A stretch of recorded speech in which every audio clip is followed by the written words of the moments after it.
Russ Martin Show. That was when I met with my guidance counselor when I was in high school. They said, what do you want to do when you get out?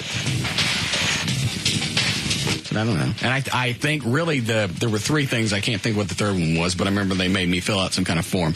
One was police officer. The other one was the third one might have been television. But I know radio was in there. I got the radio thing handled. I think it's time to move on. No. That's dangerous. You need to be careful. Stay with us. Be here.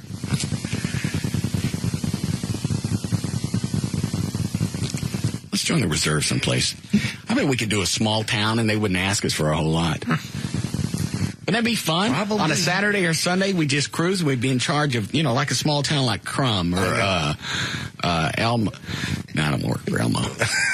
I just didn't like the name. No. That's just east of Terrell. Yeah, you don't want to be out there with the Sesame Street characters. You don't have a patch on there that says Elmo. Because then people want to come up and tickle your belly. Somebody sent me another link to election results. Let me look this quickly and then we'll break. I'm sure it'll be quite as confusing. Pretty much what I had before. Bush has right now 34 electoral votes. 3 states won. He has 56% of the vote. That puts him at 360,000 votes. Kerry has 3 electoral votes, 1 state, 43% of the vote, and 280,000 of the popular vote. Right now, Bush has Georgia, Kentucky, and Indianapolis. Indiana? Yes, Indiana. And Kerry has... what is it? Vermont? Is that it? Yes. Kerry has Vermont. Very nice. The state's so small, it ain't no room for their name. No. And that's our election coverage for this evening. You're welcome.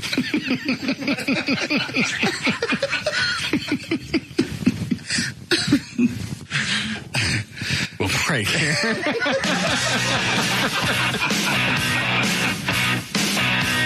We'll be back to the Russ Martin Show.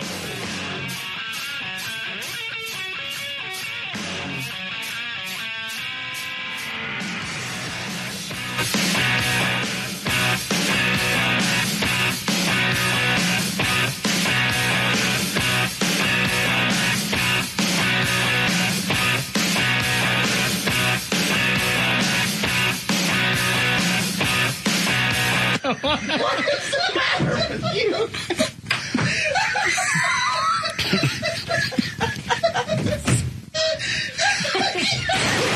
That's probably I'm trying to think. I had 2 chicks screw me around royally. I let both of them. I'm not blaming them. I did it. Yeah. She's probably... No. They were both about equal. That's the worst feeling. God, that's the worst feeling. And you can't shake it. No. And it's bad. It's almost like you're addicted to a bad relationship. Totally. Absolutely what it is. But they're so hot, you're going, I can't get anything else like this. And if I leave her, if I give this up, she's going to have somebody violating her the next night. I'm going to be at home humping the slit in my couch. That's how pathetic I am. That's all I deserve. Yeah. For the next month, I'm going to be screwing the slit in my couch. And just to pretend like it's a real woman, in the 4th week, I'm going to pour ketchup in the hole.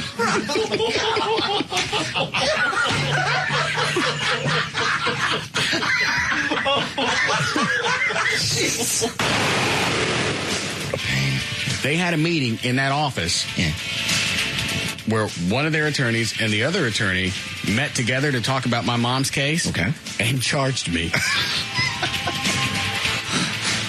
Standing in the hall talking, chatting. And charged me. I don't think I'd have put that in paper. God. So I ever went through all the different files, and it was funny. He goes, you know what? I'm going to need a copy of a bunch of this stuff that you spent 7 or 8 hours researching. I think Russ would like to see what it was. Yeah. See what he paid for. Yeah. So he sent that email and a bunch of other things because I requested the entire file. So my mom's file. Anything that firm is doing is in my mom's file. Okay. So then never was going through it. And that's where I found out that I'm paying for meetings inside their inside their own office. And in 7 or 8 hours in one day of research. I think now as they're going through and having to put the files back together, they're probably charging you for that.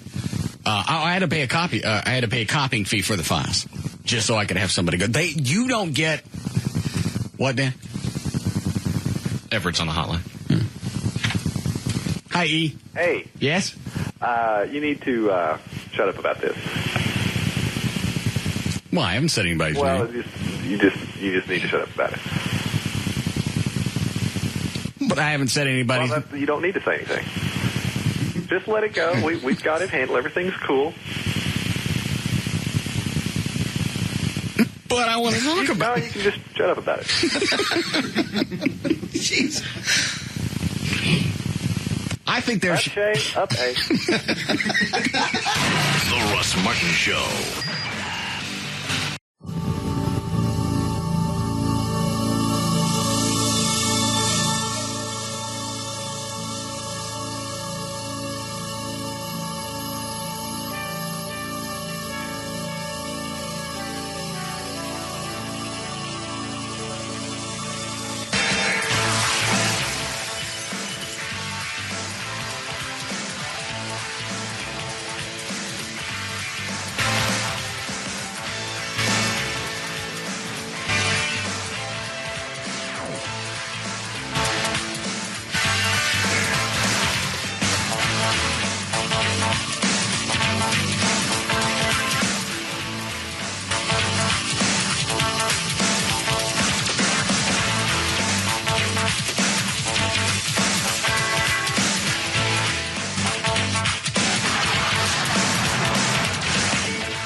Trey already tell you?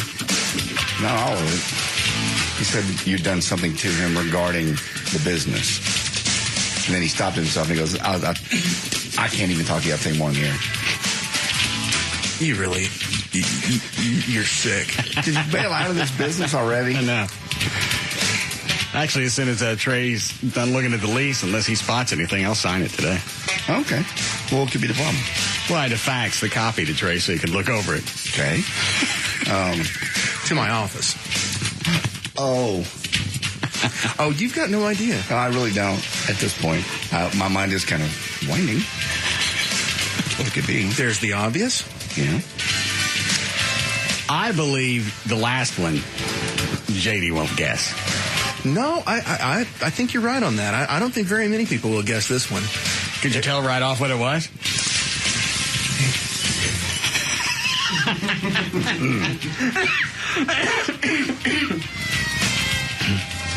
I'm faxing as I slip into the contract. Sure. I fax in, slip in different pictures of stuff. Mm-hmm. Let me guess. You want me to guess? Sure. You did your ass. Yeah. Okay. Oh, there's more? Yeah. You didn't. Did you? You want me to wait so you get it on the voicemail, or do you want me to just continue to guess? I don't want to blow your bit. Make any difference. David Stone will be done editing it in a minute. You wiener? Yeah. And there's a third? Uh-huh. If I own it, he got a picture of it. What could that be?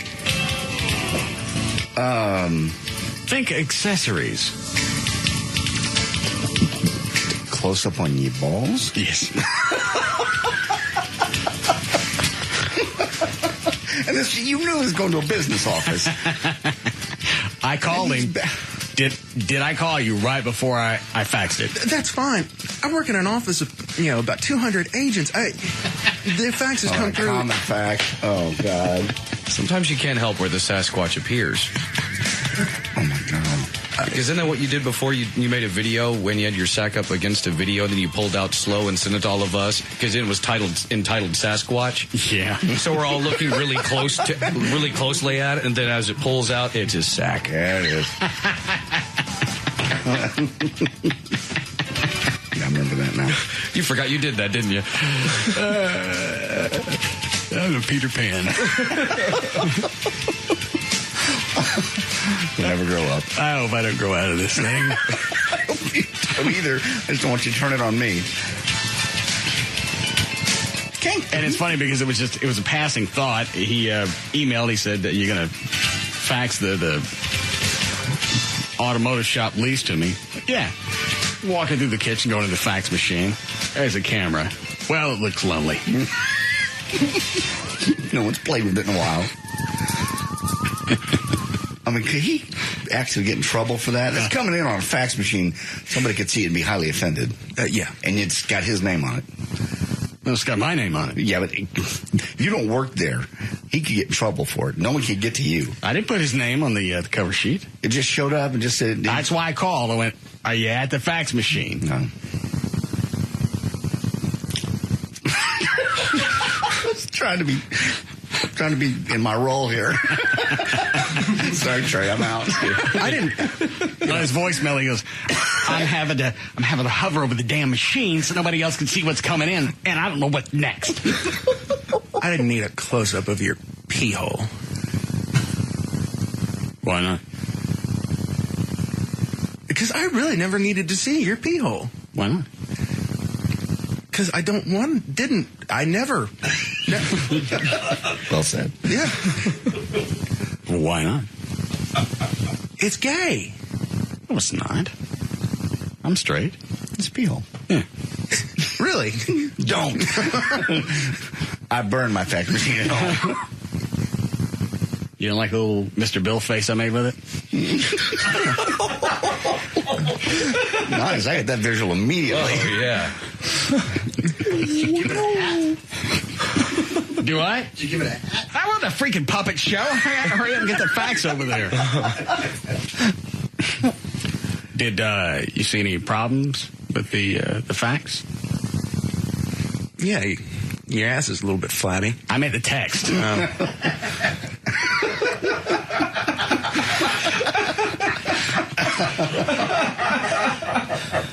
was a pretty good shot of my ass. Any text problems? A couple minor things, but I've already talked to the other guy, and it's handled. Well, minor things. Sign restrictions and a short due diligence period. What does that mean? Like in residential, it would be an option period where you go in and you inspect, being that you have to take care of HVAC, plumbing, and whatnot. I think it would be in your best interest to have it inspected and make sure. Matter, John? Nothing. I just can see little things starting to pop up and making me wonder. This is no big deal? No, Daryl's already been into the building and checked everything. Okay.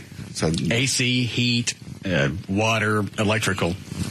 Now, certain things they're going to have to make sure are up to spec because of city code.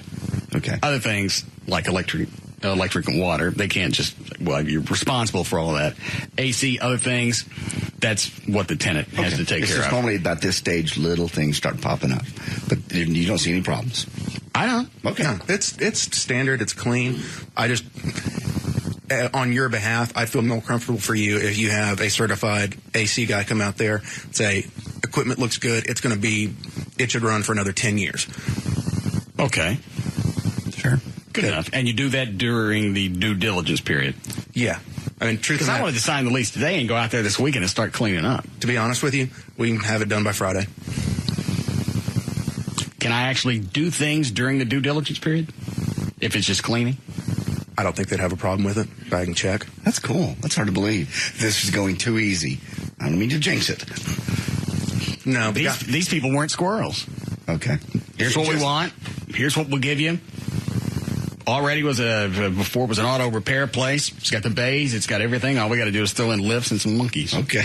What's Dre? Oh, and the guy who manages this property, he's a really, really good realtor. Okay. Broker. Right. We just ran into somebody nuts before. 5 minutes later. Well, this is outside the restaurant industry, and every person that I had to deal with a bar restaurant, every single one of them was beyond handleable. Yeah, unbelievable change. I thought you were making it up for a while. It was so ridiculous. It almost got to the point of just being maniacal. Yeah. Idiot doesn't even dance around how these people are acting. One guy, the first one, going to bail him out of $150,000 in debt just by taking the thing over. At one point, he agreed. Well, I'm talking about the first one on Beltline in Addison. Oh, that guy, okay. Got everything handled. Ready to take it over. I go over there. One final. I think it was to go over there and sign like a letter of intent or the what's that period again called? Due diligence. Yeah. Okay. So we got a couple of weeks to check everything.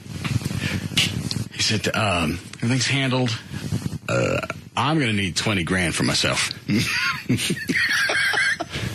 That may be one of my favorites. I nearly fell out of the chair, and then I'm thinking Russ is going to explode. I went, we've already got this deal worked out. What's the $20,000 for? Well, I gotta move some stuff and I relocate and I got some things to pay off. I don't care. We just got you out of $150,000 in debt because we're going to take over this equipment and work something out with whoever you stole it from. Well, I'm going to need that. Then you're not going to lease the place. And he didn't. No. It sat there for the longest time. Now, it reopened. Did it close again? Yeah, it opened up as Randy White's Barbecue, and then that closed down 6 months ago. And I would think almost anything in there, unless you're just a buffoon, would make money because it's right there off Beltline and Midway. Yeah, Yeah, they finally, people I know opened up the place next door that other party set on for 5 years. Yeah. And they're doing really well. All right. Well, possibly if the shop works out well, I'll open up a bar. Okay. Thought you were saying expand it and just become... Well, I'll take some of the profit, open up a bar, or just, yeah, you're right, expand it and just build a bar next door to it. Perfect. You'll be happy to know that original person we were dealing with, he's pretty much homeless. The very first bar I was looking at? Mm-hmm. I don't believe that you need incense and a nice little crystal ball to jump on that one. Uncommon.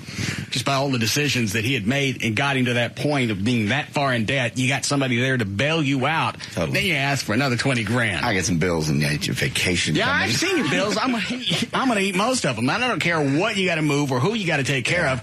I ain't giving you $20,000. You're hard to deal with. Everybody on that deal. And it wasn't that one. It was just every single time I looked at something. This automotive repair, Daryl knows what he's doing. He's owned his own shop. He's worked for dealerships. He said, here's what we need. Here's what's going to cost. I ain't giving him $250,000 a year. We've already dealt with that. Okay. Thought he was going to cry. Is he just shooting for the moon? Is that what a general manager of that kind of place makes? Oh, hell no. Well, I don't know. The place is, 5,000 square feet? Yeah. I don't care if I was running a meth lab in there. I ain't paying you $250,000. And that's almost instant profit. Yeah. Yeah, you don't have to have a couple of weeks spool up. You just get a bathtub in there and start going. That's next day profit. Yeah. This place is clean. I can actually paint the sign on the back side of the building so you can see it from the freeway. All right. We know paint sign painter. I'm sure we can find one. I'll do it. Let me start the we'll timer. Find one. Yeah, we'll find one. I can paint. You can't paint a sign up in the air. It's on the building. You can't just get somebody who does it professionally. I've done artwork before. On that kind of scale? It's only 80 feet wide. Just get a projector. Yeah, a projector and just paint. Paint over the image. No. We'll get you a painter. Please. No. Let him do this. And then And if we don't like it, then I'll paint over it. Okay. That'll be your busy work at this. You'll have it for 5 years. I'm painting the sign again this weekend. What's going to cost me is paint. And whatever fines I get from the city. Yeah, exactly. So have they already made the changes in the lease? Because if they send it back, I'll sign it today just so I can get this out of the way. Honestly, there aren't a lot of changes to be made. Well, if there are changes to be made, I need to get a new copy of the lease so I can sign that. And I'd like to get this done, give it to Daryl, so he will zip. We can get that done today. Okay. Would you like me to fax you back my copy? No, thank you. I got it. We'll just handwrite a couple things in. You can initial, and that'll be... There are other things that I don't believe I had time to take pictures of. I really... had just gotten my hand mirror out. I really don't think... Oh, no. I don't think you can really top the last one. And the depraved nature of... Do what, John? Have I guessed the last one yet? No. Oh. Okay. You can give her a shot. How long before we got a break? 4 minutes. Take you that long. Go ahead. We got the butt. You got the boys. Yeah? You got the business with the mouth open. Uh-huh. Hole open. Right. I did a couple ancillary shots of nipples, belly button, stuff like that. It's more depraved than the whole of the thing talking? I'd like to think so. How could that be? Is it a picture of JD sucking his toes? No. Okay. It's a part of your body. We'll just stop guessing there. Okay. I'm confused. But it still followed the same theme.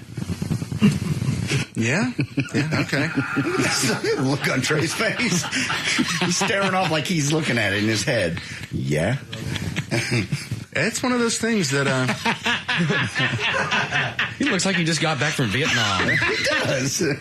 Post-traumatic stress syndrome. If you saw this coming through a fax, yeah, it would traumatize Well, especially you. as it's coming through, you already know some of the other things that I've sent. This one, the way the picture starts out, it's a slow reveal. You really almost have to get to the middle of it before you got a handle on what's happened. And then you stand there with your mouth agape and in stunned awe that someone took a picture of it and then sent it on a fax. Yeah. Picture, printed it, and then faxed it. I even ran it through Photoshop, sharpened it just to make sure you could tell. Can't wait to see. Did anybody else in the office see any of those come through? Some people were trying to get to the fax machine, and I said, you'll just have to wait. Now, after my ass came through your fax machine, did you think that was it? You know, I did, but... Yeah, I would think. Then as I ran to my desk, and then I come back, and then... Had I had more time, I'd have gotten lipstick and done some other things.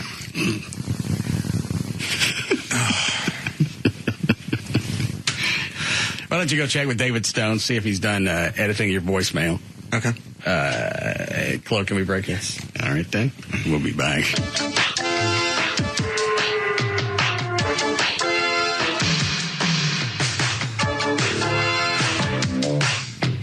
We'll be back to the Russ Martin Show.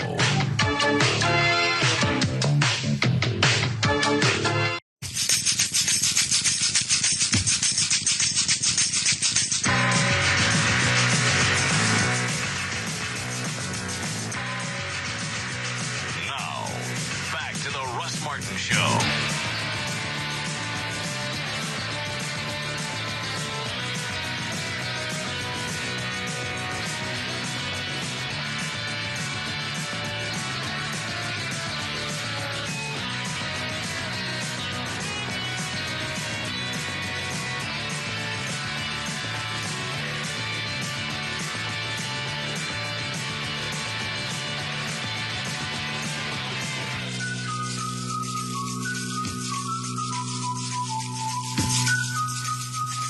You were very compassionate, by the way you sprung that on me. Hold on a second. Hi, Gail. Hi. What do you got? I've got Don Davis Auto, and not a whole lot else. In Grand Prairie, it's real heavy still because of that road work on 360 northbound. It's right there at Brown Boulevard, Avenue K. Traffic is backed up to around Division. And in Dallas, it's still heavy because of the earlier road work on northbound 35 from LBJ up to Valwood. Right now, it's slow between Walnut Hill and Valwood. But as far as wrecks, we are reckless. And I'm Gail Lightfoot on the Russ Martin Show. All right, thank you, Gail. 53 for the low tonight. Going to be a little warmer tomorrow, but more storms. 79 should be the high. It's overcast. 61 now at Live 105.3. What is that, Dan? Alfie handed me this. We have someone that's willing to check your HVAC at the shop. All right, there's one. Sign painter? Excuse me? You get a sign painter yet? No. No. Haven't got any of those yet. All right. I'll keep an eye out, though. You're a good kid. Where's Ryan? Could he not work today? I'm not sure. I was just told that Alfie was coming in today. I don't know if it's Wednesdays permanently now or just this week. I'm not sure. I'm okay with that. You like Ryan. You like him, really. He's fun. Good guy. He's fun because Russ gets to say that he looks at a guitar and says... It was sparkly. You're talking about the white trash party. Yeah, with your mirrored guitar, all the little mirrors on it. I skipped that part. I was looking at the video that Nokia gave us of the white trash party. Mm-hmm. And as soon as we get to the Elvis stuff, I skip all the way to the middle of it because I come out and I'm standing there and I told Ryan, take this mirrored guitar, just all little bitty mirrors on it. When I get out on stage, hand it to me. What are you going to do? Got it. So I leave him for a second. Then I pass him going out on the stage. He hands it to me. Well, where am I? Not yet. Hand it to me out there. I get out there. I do all the retarded Elvis moves. And I stand there. And I ain't got nothing. And I'm looking at him. I can see him. He's right behind you, JD. Yeah, I know I thought you were looking at me. And I'm like, what do you want from him? I turn around. He's standing there with the guitar. But he's standing far enough off stage that he ain't ready. And I motion, let's go. Then I realized I was being stupid. And he's just in the back looking at it. You know, these little mirrors in the guitar. There's like 300 or 400 little me's. I bet that's what a fly sees when he looks at me. How do they fly? This is very distracting. When I move, everything moves. Those bandanas. All the bandanas? Because he wears a bandana like every day. This Michael Reno bandana looking thing. Chuck, can we get another guitar tech? I believe we can. Okay. I know we keep going through them. As far as keeping the guitars in tune, he does that. Yeah. But sometimes I'll turn around and I'll hold a guitar out for him to hand me another one. First time we went through that, he handed me a spit cup. The next time I'm trying to get his attention, he's talking to the backup singers because they're not singing right now. And I busted a string, so it's not like something I could really fake my way through. But he been butted the head with a guitar. He turns around and went, fix it! You don't want this one with all the mirrors on it? You don't want the fly guitar?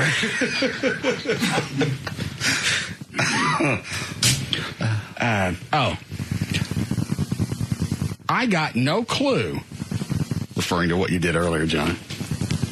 What's the name? Dale Hart. Yeah. I got an email from JD earlier today. How close were you to Dale Hart?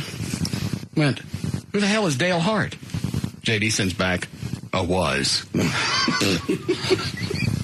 Figured that would probably answer his question. All right. You want to hold the thing? I don't know. Then I started getting emails from JD. Are you okay? Because the guy died. Yeah. Well, okay, I gathered that. Now, is this someone that just Russ would know, or should we all know who this man is? Obviously, he's somebody that Russ is dear friends with, or was. Okay. Because they called the front desk. And they said, we have terrible news. What is it? One of Russ's friends has died. Okay. Why don't they contact Russ? Well, they don't have his phone number. I said, well, that's understandable. I don't either. Mm-hmm. Take the number down and just give me the information. So I got the note that he had died. Then I started getting emails from JD. Do you need to take the day off?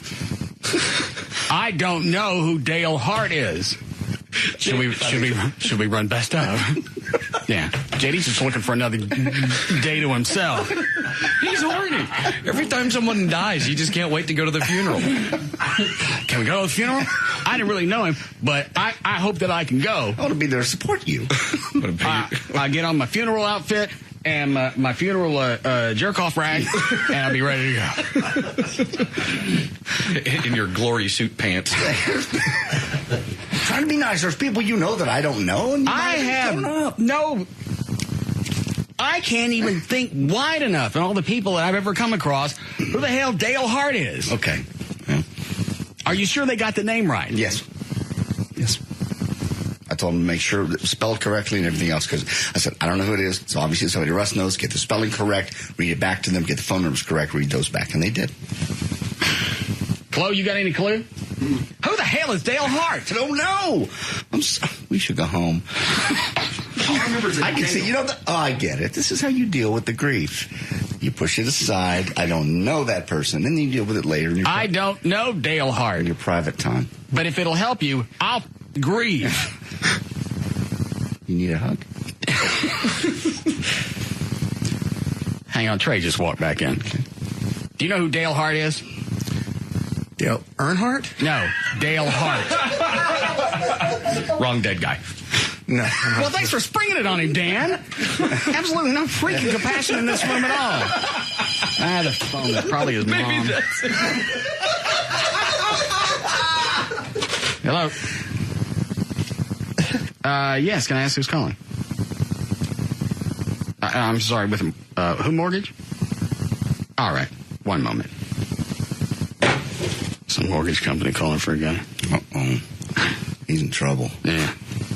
He probably should say the right thing to her. Should. All right. Straighten out his life. Yeah. Hello. Yes. Yes. Yes, I am.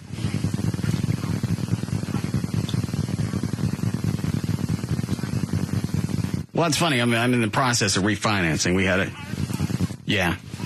I haven't started yet. I was just, no. I was looking for a lender. $350,000. We had a few losses and deaths, so we figured it was better to just reincorporate and start again. Yeah, okay. What'd she say? Call you back.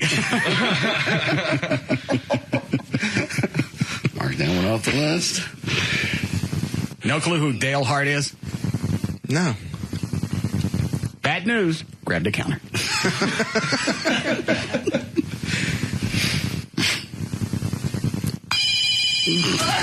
Well, that was quick. Yeah, they stated a word. Yeah. I can't talk. The police are here.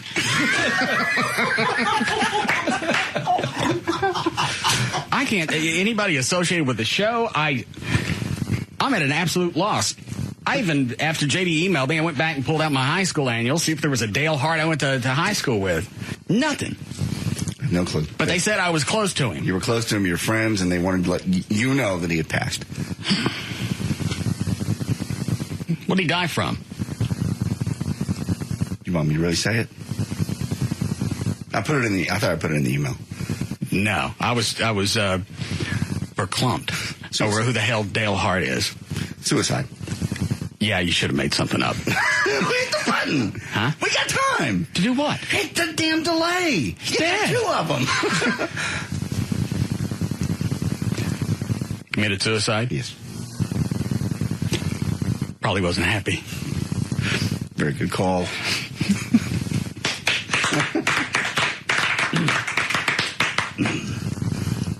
I did 2 weeks of psychology. I took a USC. I'm shining through it. So, Your retention just astounds me. What, Trey? someone called JD, emailed. Oh, that's right. You weren't in the room. Did David Stone give you the audio from your? I got it on a flash drive. He's putting it on a mini disc, so either you can plug this in or you can wait for the mini disc. I like doing the flash drive. Okay. Well, give me the flashlight. What did we pay for this audio system to be this slick? I think everything, wiring, the new computer, new sound card and everything was almost $3,000. And the whole reason behind it was to make things a little more, more produced, a little slicker, less dead air. Seamless. Right. Seamless was exactly the word I was looking for. Okay. I'll be back in a second.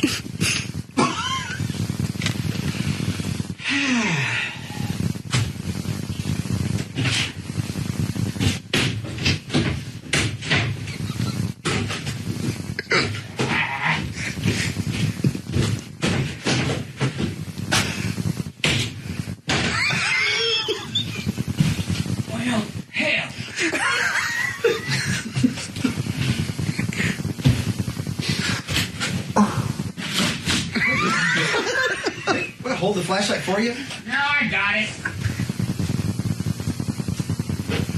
What is that? Oh, there's a CD-ROM. Get him a miner's helmet next time. All right.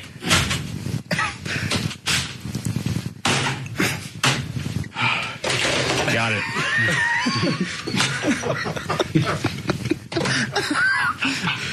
Seamless. Yeah, it's like watching Entertainment Tonight. What is it, Trey? Hopefully when we go on vacation, they'll be able to move everything back. Move everything back where? The computer back to the other room. I like it down here.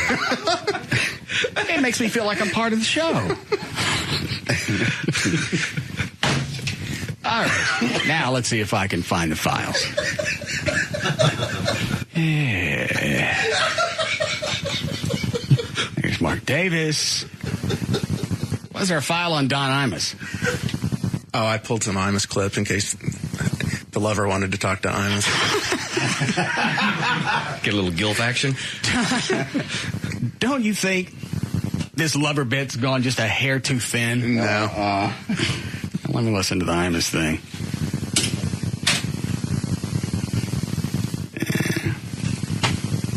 Does it help picking up babes? Hear the music. I always wanted to have sex with myself. How are you? I seemed like I should know that. I was just looking at my balls earlier today. Yeah? What do you think? I like them a lot. Yeah.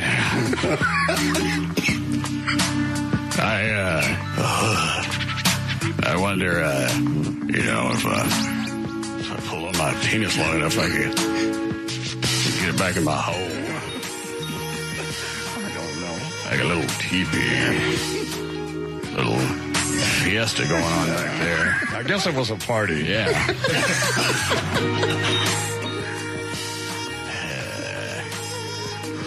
Is it queer if I bump heads with myself? I understand that. Do you still have the goatee? Yeah. Right there behind my balls. Let's find the Trey audio. It's in a folder that says fax VMs. Oh. Now, you'll notice there's there's three cuts. Yeah. Look at the way they're labeled, because David wasn't sure. I see 1, 2, and 3. Okay. Now that was very slick. I should speed this up. Exponentially. Yeah. Like a 77 Lincoln with a jet engine on the back. Wings on the side.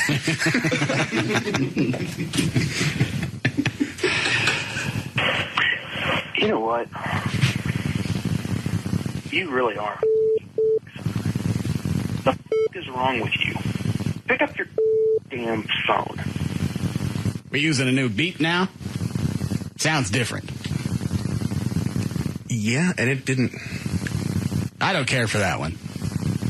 You change it. No, that's okay. I'll get used to it. Mm-hmm. It's part of our new template of slickness. Well produced. Cutting edge.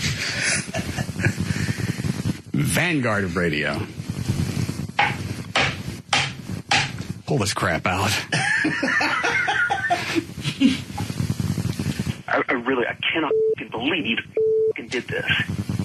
I'm trying to do you a damn favor and look over this lease for you. And what do? You send me a picture of your asshole? What is wrong with you? I am in a real estate office. I've got other people here. Some people don't think it would be funny to see some old man's asshole coming through on the fax machine. Just to say that is funny. Yeah. I'm sorry, Trey. It is. Old people don't use fax machines. What's wrong with you? Damn. I mean, this is ridiculous. I'm having, instead of being able to do I'm having to hover over this fax machine because I don't know what's coming next. Your asshole, your pee hole, your nipples, your head. What is it? What's going to be next? Pick up the fucking phone. This isn't funny, Russ. This is not fucking funny at all. Damn it. Number 2. Okay. You ready? Yes. Okay. Oh, I see the difference. Number 2 and number 3, one word is not bleeped. Yes. Yeah. I think it was probably very prudent to bleep that out. Again, cutting edge. Bigger than the show. Thinking ahead of me. Anybody want to guess what this last thing is that I faxed him? I don't want to blow your bit, but I can't imagine after the actual hole. Yeah? What else is there? Okay. Well, think about it. I'd run out of body parts. You know what? You are one sick motherfucker. Flo, you got it? I think I do. Write it down. Nobody else say anything.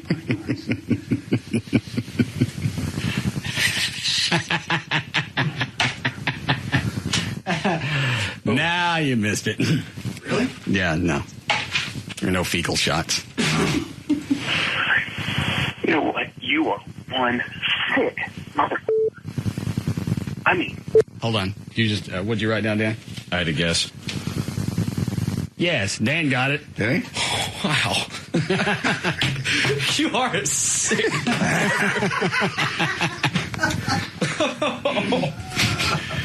I feel dirty having just thought of it. You know what? You are one sick motherfucker. I don't know if I'll play the end of this till almost 7 o'clock. That's a tease. Yeah, I briefly thought about what Chloe thought. No. I thought, no, he wouldn't do that. No, I didn't have to go. Okay. All right, here it comes. Chuck, you figure it out? Yep. You know what? You are one sick motherfucker. Sick. As if that you sent me earlier wasn't bad enough. You're going to send me a picture of Rocco's over the fax machine? Russ Martin, I'm not sure that's even legal. Why? It's a dog business. Why would that not be legal? I'm sure there's some kind of statute on animal pornography. I don't think anywhere the FCC has ever addressed faxing dog feeders. The National Geographic does it all the time. Yeah. Oh, my God. They show people ones. Why would you do... When you took a picture of a dog wiener? I was out of body parts. You're right. You know how I hate to beat a bit? Yes. I really do. Oh, Jesus. That's Trey. I just got on the wall and pulled it out of the plug. Pulled the plug out and said, nah, I don't want you. I don't care. I think probably curiosity got him on this one because it was wasn't a super tight shot. Okay. A little belly. Sure. A little bit of legs. But since Rocco's black, as it's coming through the fax, you can't really make out what's going on until you get to the business. To the little Six Flags event. God. You are beyond nasty. And I'd like to state, just for the record, there was no fluffing involved. You just caught him on a good day, did you? I wasn't, Wasn't all the way out. Okay. Obviously, he's mourning over something. I don't want to know this about your dog's business. God. You're going to fucking send me a picture of Rocco's over the fax machine? What the is wrong with you? You sent a picture. You took a picture and then faxed me a picture of a dog's. What the is wrong with you? Motherfucker. God damn. End of message. I know it's Rocco's. It's the only dog wiener in the house. I didn't think he went to a shelter and took one. In his panel van. Slide the door open. Hey. Sack full of milk bones. Come here, puppy. Yes? No, I forget it's Rocco. What you want? Why don't you get into the van? Let me snap some pictures. Pictures of what? Of things to come.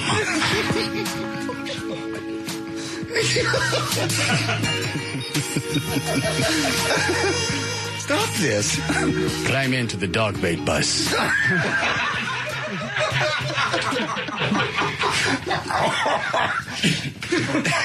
Drive me over to Spike's apartment.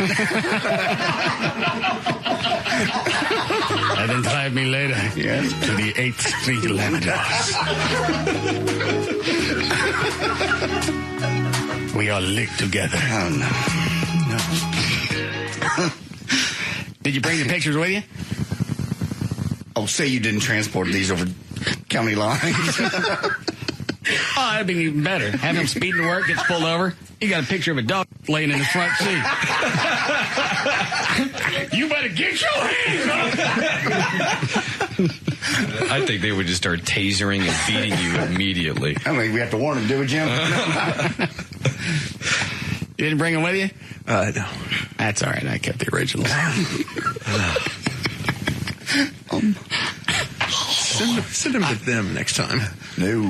I really had Trey's office not been so far. I went, all right, you need to give me 10 minutes. Put the fax, you can set it to go at a certain time. Right. Be able to drive over there and watch them as the faxes are coming across. But if the crime scene tapes it. Everybody stay back. God, how embarrassing. Yeah, of course. The fax machine is in this huge center workroom. In the middle of the office. Yeah, so you can't really be discreet with it. Were you reacting as the faxes were coming out? Well, I'm sure. Because that's going to bring more people in there. Hey, what you looking at? You pay for that?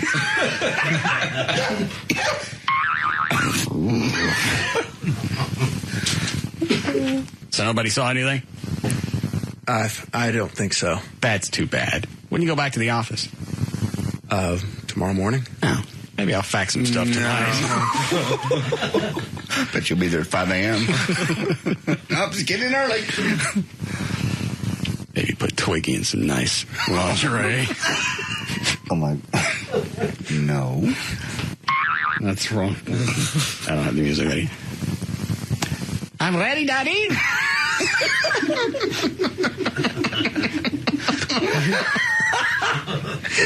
I have in my panties and my 4 bras.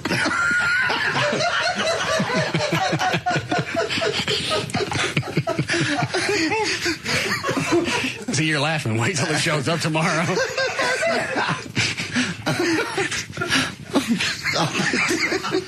Both Abby and me are using the double-headed milk bone.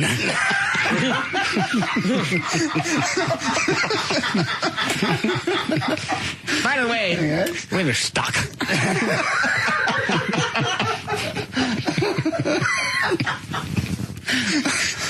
Do we need a break? What you think?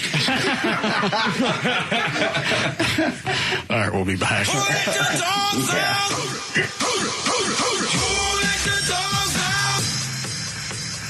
We'll We'll be back to the Russ Martin Show.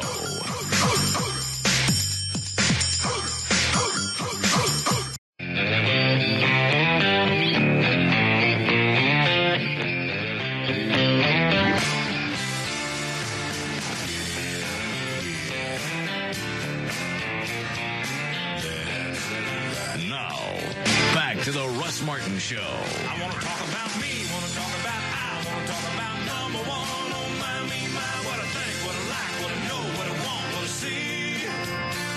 I like talking about you usually, but occasionally I want to talk about me. I want to talk about me.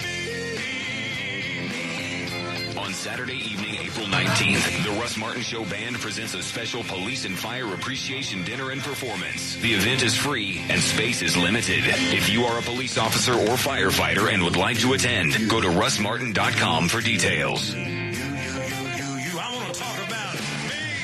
I want to talk about me, want to talk about I, want to talk about number one on my, me, my. Dallas City Council pass that or no? Are they just meeting about it? They're just meeting about it, and they're supposed to have a vote on it April 23rd. And really, the story wasn't that big of a deal to me. Not really, no. Until you got to, was it like 2/3 through the story? Yeah. There's a quote. Have you heard about this, Trey? I have not. Gotta read it then. Dallas officials are having a debate whether police should impound the vehicles of motorists who cannot produce proof of insurance during routine traffic stops. Today, the city only impounds uninsured vehicles after responding to traffic accidents. Following today's debate, a tentative timeline calls for the council to formally vote on the issue on April 23rd. The policy, if approved, would become effective May 1st. The new impound policy faces notable opposition, led by Mayor Pro Tem Elba Garcia, who argues that such a policy... Here it comes. You ready? Go ahead, Dan. She argues that such a policy would cause logistical nightmares at the city's auto pound. That's not it. It's coming. Particularly overcrowding at the already strapped facility.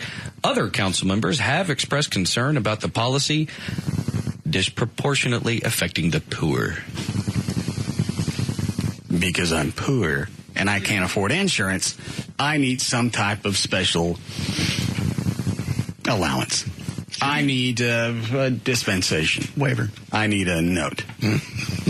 You don't have insurance, don't get on the road. I mean, that is true. You're trying to argue the other side? I'm giving it a shot. See what you can do. If I'm poor, I got to get to work too somehow. Maybe the state ought to help me out with some insurance. Maybe there ought to be a state-run insurance that's really affordable because I have to get to work. If I don't get to work, I'm never going to be able. If insurance is too expensive for you, it's probably because you got other issues. I have making $7-8 an hour. I'm a greeter at some store. I make $7 an hour, and I got 2 kids, and my husband ran off. All right. So you plow into somebody. Forget about you'll be free and clear because you have no insurance. Mm-hmm. What about the damage you do? Let's say you kill that other person. Okay. And now their family has no income. Exactly. That's why I'm saying the state should give me insurance. If I'm only making a certain amount of money. If you can't afford it, you don't get it. That's the whole benefit of being poor. Well, that's like saying, okay, I have a heart attack. You're not going to serve me in the hospital. That's not the same thing. Okay. I think the state should provide me. There is medical care because there's a humane aspect to it. You don't just let somebody die. You don't have enough money to be on the road. You don't need to be on the road. How do I get to my... It's part of being responsible. You're doing pretty good at this. How would I get to my job so I can, get some food for my family? Just basic things. Ernie and Jay had some dildo on today. Yeah, I was about out of arguments. Thanks. Had an excuse for every reason why he couldn't come up with enough insurance. He said, once every couple of months, I'm late because I don't make enough cash. They gave him a bunch of different options. Well, I can't do that. You're not supposed to be on the road without insurance. Move closer to where you work. So at least you're not that big of a liability, or you can take the bus. Well, if you can find me a place, I got to find you dick. No. And you shouldn't be on the road, period. You're right. You hit me, you killed my kid. I got no recourse at all, even to get my car fixed, much less bury my child. Well, your insurance will cover your car, but all the damage and everything else that's done, all the anguish, and you have no responsibility. You got nothing. You can walk away. And I don't care what your excuse is. No, it's like when I got hit by the, Hispanic fellow with no insurance that day about a year ago. Plows into the back of me, just does enough damage where it's right under my deductible, so I have to eat about $900. And weren't you able to track him through his driver's license?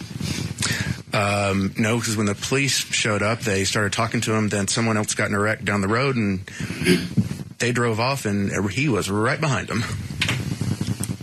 You didn't follow him? Actually, I did get his information because he had plowed into another car first, and so they had his information. But, of course, the number wasn't good. Address. I mean, it was... That's why you need to tow the cars. You get stopped, you got no insurance, and they have different ways to go back and verify this. If you have insurance, you already know the name of your insurance company. Easy enough to look up, call on your cell. Sure. And at a certain point, I think it's soon, they're going to be able to run your plate and see if the car has insurance, regardless if you got paperwork or not. Really? Oh, that's good. That'll be handy. No, the guy didn't have a driver's license either. That was the other thing. Well, that was the joke I was making. Yeah. But thank you for finally getting that.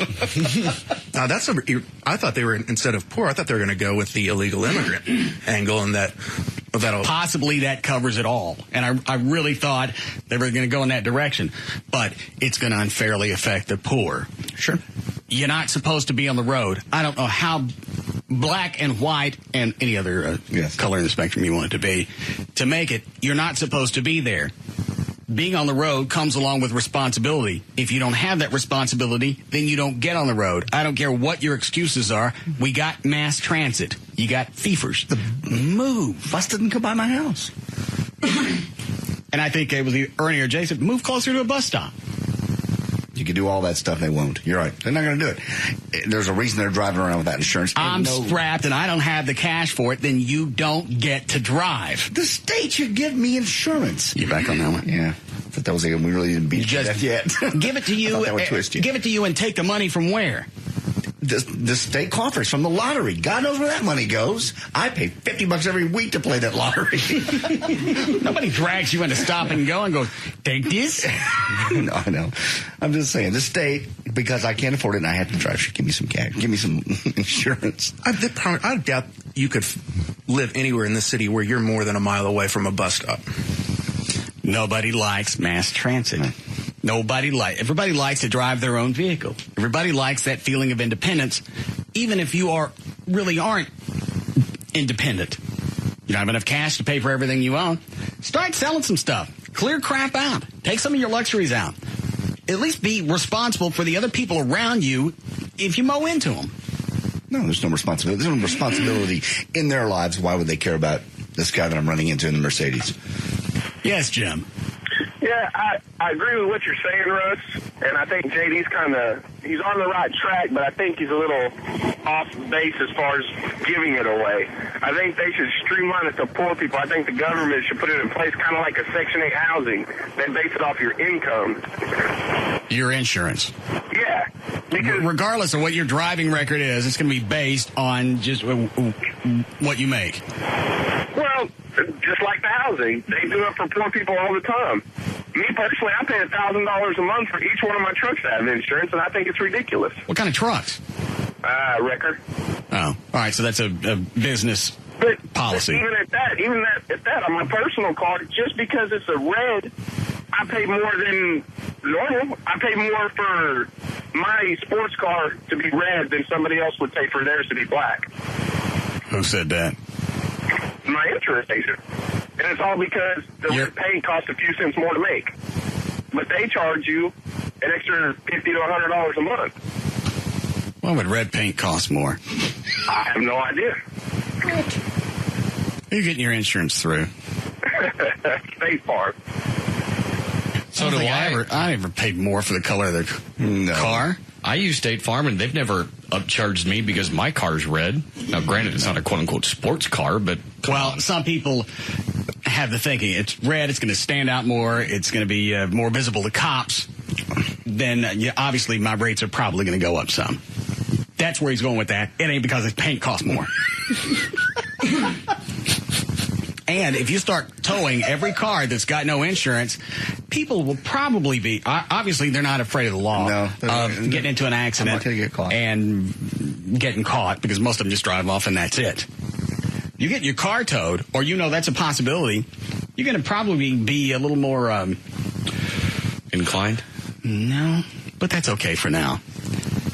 To sell something and buy some insurance.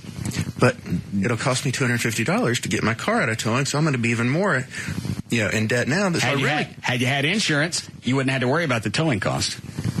And because you didn't have insurance, whoever you hit, now they're going to have to eat the cost. But I got pulled over for speeding. Okay. Then the cops are being proactive, kept you from hitting somebody. I'm a good driver. And you know what?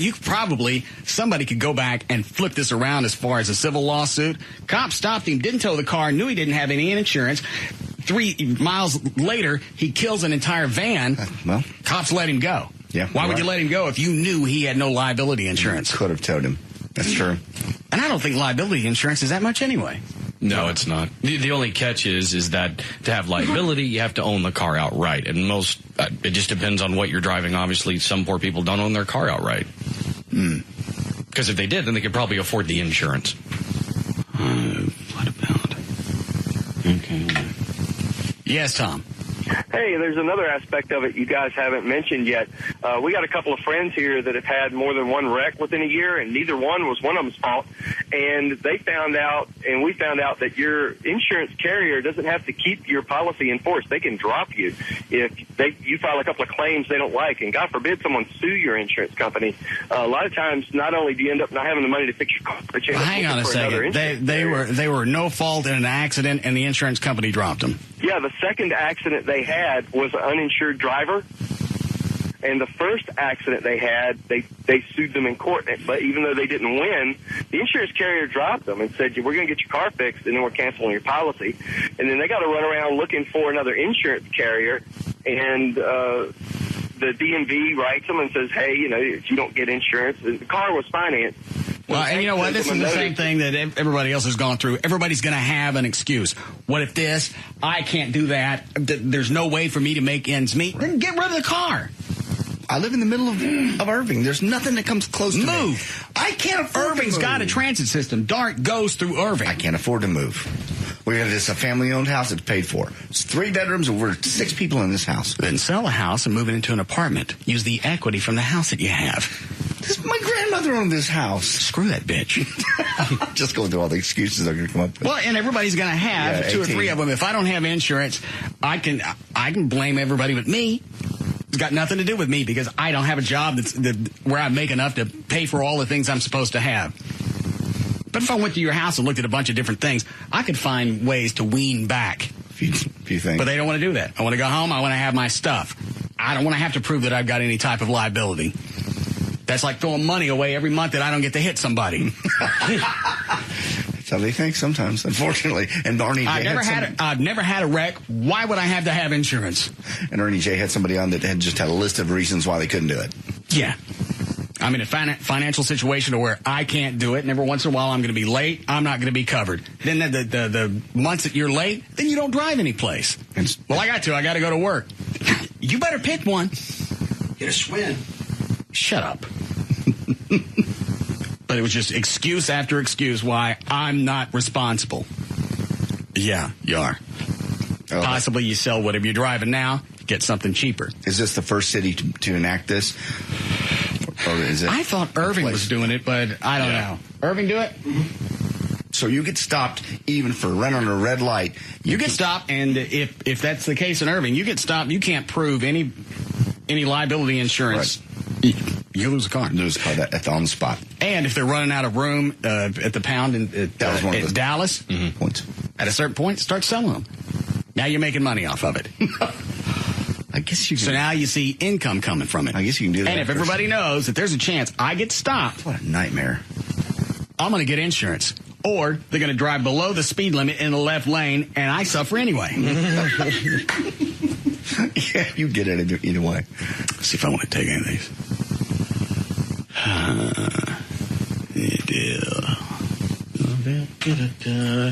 Yes, Kimberly. Yeah, hey, I make under $35,000 a year, and I just had to renew my insurance, and I get uninsured motorists just for the people who don't have insurance. I clean houses, and so I have to keep my vehicle running, and I'm thinking, I've got to do this because there are so many people who don't have it, and then I'm out of a job. Now, luckily, uninsured motorist doesn't cost that much more, but that in itself is a pisser that I got to carry it because there's going to be somebody out there who doesn't want to play by the rules, and that's really what this turns out to be. Yeah, you're basically paying for somebody else's insurance. I'm 42, and my insurance is... That's fascinating. But that's regardless of what that chick said with the city council, those are the rules. Here are the rules to drive. You have to get a driver's license. You got to pass the test. You got to show proof of responsibility if you're on the road. We go back to the fact that driving. And they, for whatever reason, poor people want some type of special dispensation saying, I can't afford it, so I should be allowed to skate on this rule. No. You're poor for a reason. What? Not for a reason. When you're poor, you can't afford things. I know, but I should be able to. Driving is my right. No. The obligatory response to that is it's a privilege. You got no right. You got a right to walk to the bus stop. Yeah. You got a right to move closer to where you work or closer to mass transit. Stop giving me excuses and stay out of the left lane. You want that added to the rules? That's going to be the biggest... If they're really towing cars and everything, that's why they're all driving under the speed limit. Sure. They're afraid to get stopped. Then move over or have a lane just for people with no insurance, and that'll do two things. That'll leave the left lane open, and it'll be easier to spot them. JD's right, though. They'll start pandering and clamoring for, state-funded insurance. Same thing. I mean, I hate to say it, but poor people, we're getting to a point. Housing. They expect it, they want it, and I'm poor. The government needs to take care of it. There's an aspect of my life missing, and it's up to the government to make sure that void is filled. It's like food stamps. I'm sick of poor people. Well, it's good you're not one of them. They're sick of being poor, too. I didn't have cash. I haven't always had cash. I know, but you weren't ever poor. There's a difference between not having cash and being poor. There were things that I couldn't buy because I didn't have the cash, and I didn't want to put it on credit. I'm aware. Most people don't think that way. I'd say 97% of the people don't think that way. But if you're poor, you don't get to have things. And if there are things that you have to have, like insurance, then you sell some of the other things that are a luxury. We have no luxuries in this house. I bet I could walk through that house and start cleaning stuff out left and right. What are you doing with that kid? What does it cost to feed that? That's our child. It's a luxury. And now, eBay. Yeah, Craigslist. You can't. What, Trey? Now it's what does it cost you to feed that kid? Because, we were talking about food stamps the other day? Yeah. 28 million people this year will be on food stamps. Almost 10% of our population. We're paying for it. Why do you get to bring that up now? Because I know sooner or later, all of us that have insurance, doesn't matter what you're making. If you got insurance and you got a job, you're going to end up paying for the people who don't have it. Sure. Whether you get hit by one of them or we got to put up some kind of fund to make sure that they all got insurance. In a way, you're already paying with the no fault. It's a little bit, but you're still paying. I'm surprised insurance companies haven't started tacking on a fee. For what? For uninsured motorists that you pay some so they can insure the poor people with just basic liability. I wouldn't like that at all. That'll show up on your phone bill. And they won't take that off for another 200 years. JD's right on the phone bill. You ain't freaking clue what those taxes are. It's a whole list of stuff. They get a difference to me. I just pay it. I think on my cell bill, I think 20% may be high, but it's someplace in there. Almost 20% of it turns out to be taxes. I know. And you look at it and you go, well, all right, it's only 3 cents, but what the hell is that? And you got one that's a 911 refund fee. Mm-hmm. Why am I giving them cash back? I have no idea. That's a government-funded service. Why is it I have to push money back into that? And don't take anything out for education out of my cell bill. Why don't you call the operator? No. I think there have been news reports, TV stations have done this before. They call the cell company. Well, all right, I'm going to run down all these taxes. I'd like to know what they are. We don't know. They have no clue. I've done it. Legally, we're supposed to put those on there, and that's what it is, and you got to pay it. You're charging me. You're in the billing department. What is this? Hang on, I'll find somebody who knows. You don't mind holding, do you? Oh. Well, I'll hold for a moment. All right. For a moment. Let's see if I want to take any of these. How we doing, Chloe? 2 minutes. People who, okay. Yes, Lauren. Yeah, I want to know, what if you have insurance, you just don't have your insurance card on you? Are they going to still tow your car just because you can't prove it, even though you really have it? That's left up to the discretion of the officer. And, do you have insurance? Yes. What's the name of your insurance company? Progressive. Okay. Then you probably know how to get a hold of them. You call them, you hand the phone to the officer. They say, yeah, she's got insurance. I don't know. I'm just afraid they would tow it and be like, you can. What if they don't let you do that? I guess you're right, but why don't you carry extra cards? I don't know, because it expires and I'm not paying attention and it renews automatically, and I don't know. Don't they mail you your renewals? Yeah. Yeah. Why don't you walk from the mailbox and throw it in the car? Because I'm a scatterbrained flake. Then you don't deserve a car. I'm not responsible. I'd rather have you off the road than anybody else. All right. Thank you. I just wonder. It goes right back to it's not my fault. I don't have any proof. It's not my fault. I didn't have and we had already addressed that. There are ways, especially with a new system that's about to go into place, and I'm going to guess all the insurance companies are going to report to one database, and the cops are going to be able to pull that up based on your license plate. Then you don't have to carry anything, and that excuse is gone. That'll be handy, yeah. Well, I just borrowed the car from someone. I didn't know they didn't have any insurance. Okay, well, let me see your card. Yeah. Well, this one's being impounded. You don't come get it within 30 days, we're going to sell it. Damn. It's a good idea. You're right, because that was one of the points is how expensive it's going to be. Haul the cars and keep the cars. But if you got 30 days till I get to sell them, I bet you find the money for insurance. Yeah, and if you've got to pay for the towing and the storage, I don't believe the city's going to lose any cash on that, especially if they come get it pretty quick. Yeah. Even if the car's there for a month and it's $200 to get it out. It's a pretty high storage fee. Yeah, very. Yeah, the city estimates first year revenue losses at about $1.5 million. By the policy's second year, estimates suggest the city would earn $440,000, and the program is unlikely to break even for several years. Who farted? I did. I'm sorry. Is there any reason for that? Oh, damn. Are you distressed? No, I'm not. Is it the fact that you're wearing 3 NASCAR shirts? Is that squeezing your farts out? It's not. I'm having to change out my shirts from time to time. Why? When my sponsors expire. When your what? Sponsors expire. Because right now you got the number 3 Earnhardt shirt on. Yeah. Can't wait to watch him on Sunday. It's going to be great. You want to throw some cash on that one? That he's going to win? Well, you know nothing about NASCAR. Cash. I'll give you odds. Okay. You're on. You don't know crap. Grand? Sure. All right. Done. Have you even looked at the shirt you're wearing? No. Oh, hell. Hold on, I'll swap out. I got that on one, but all right, I'm good to go now.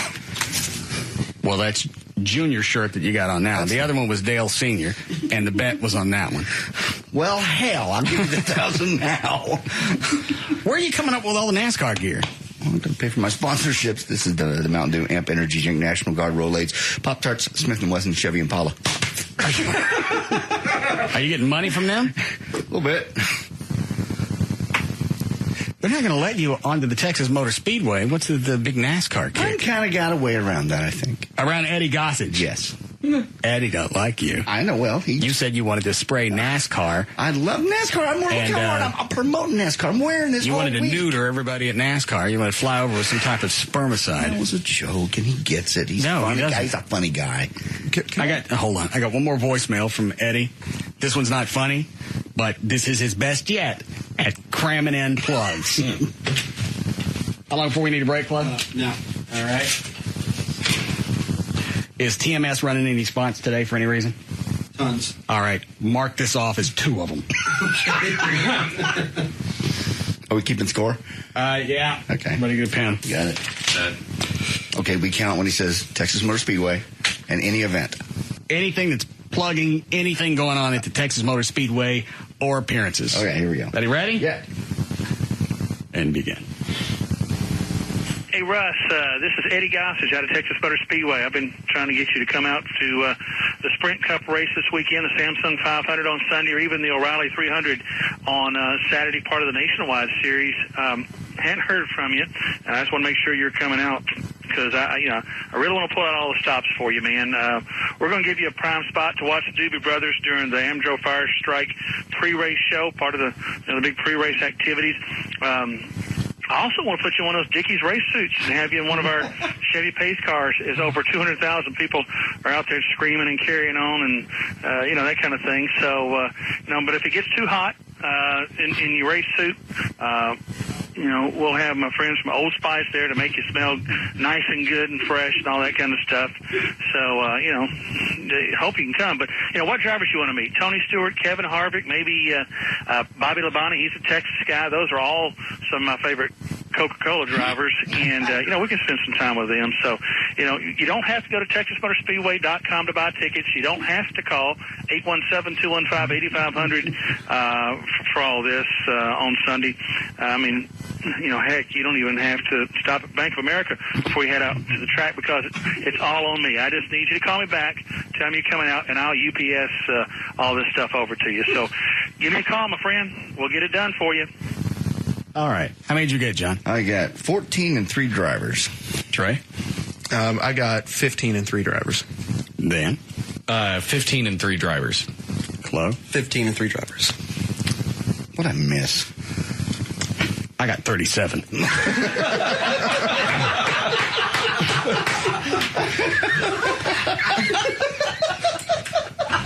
Any break here? Yes. All right. We'll be back. Oh, I got a live one here.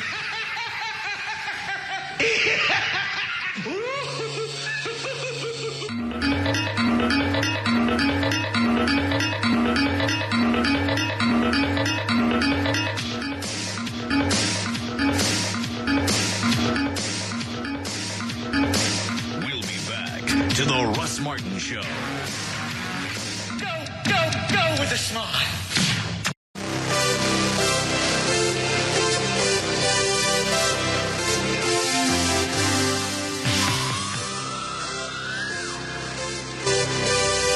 Now, back to the Russ Martin Show.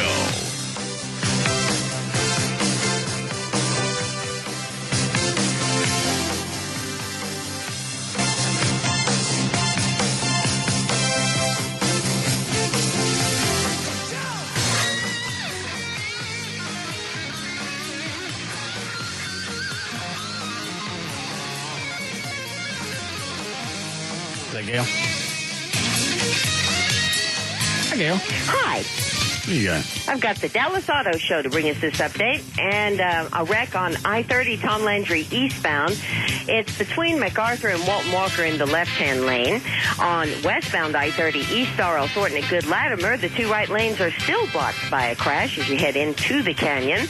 In Euless, on westbound 183 at 157 Industrial, there's a wreck in that right lane. That one's heavy from 360, and then westbound 183 at 360, they just cleared a crash. Several problems in Plano this afternoon. It looks like a couple of them cleared, but there's still a wreck northbound 75 at Spring Creek in the right lane. It's backed up to Richardson. And then on the Dallas Parkway northbound at 121, there is an accident as well. I'm Gail Lightfoot on the Russ Martin Show. Thank you, Gail.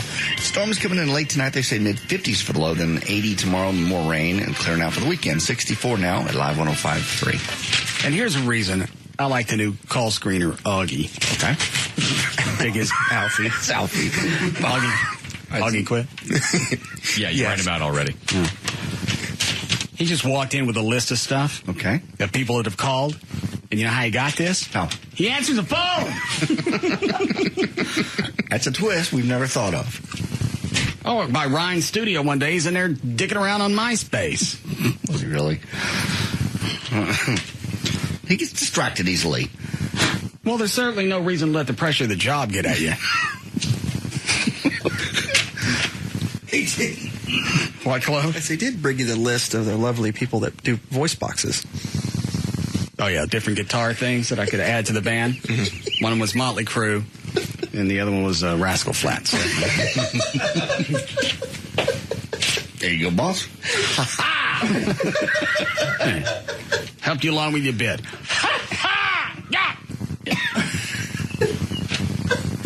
All right, Augie, the first one on the list.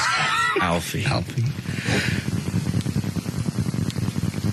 Would you answer to Augie? Yeah, I would. All right. First one on the list. Comp or not? No. Second one. Yes. Willing to comp? Willing to comp. Check.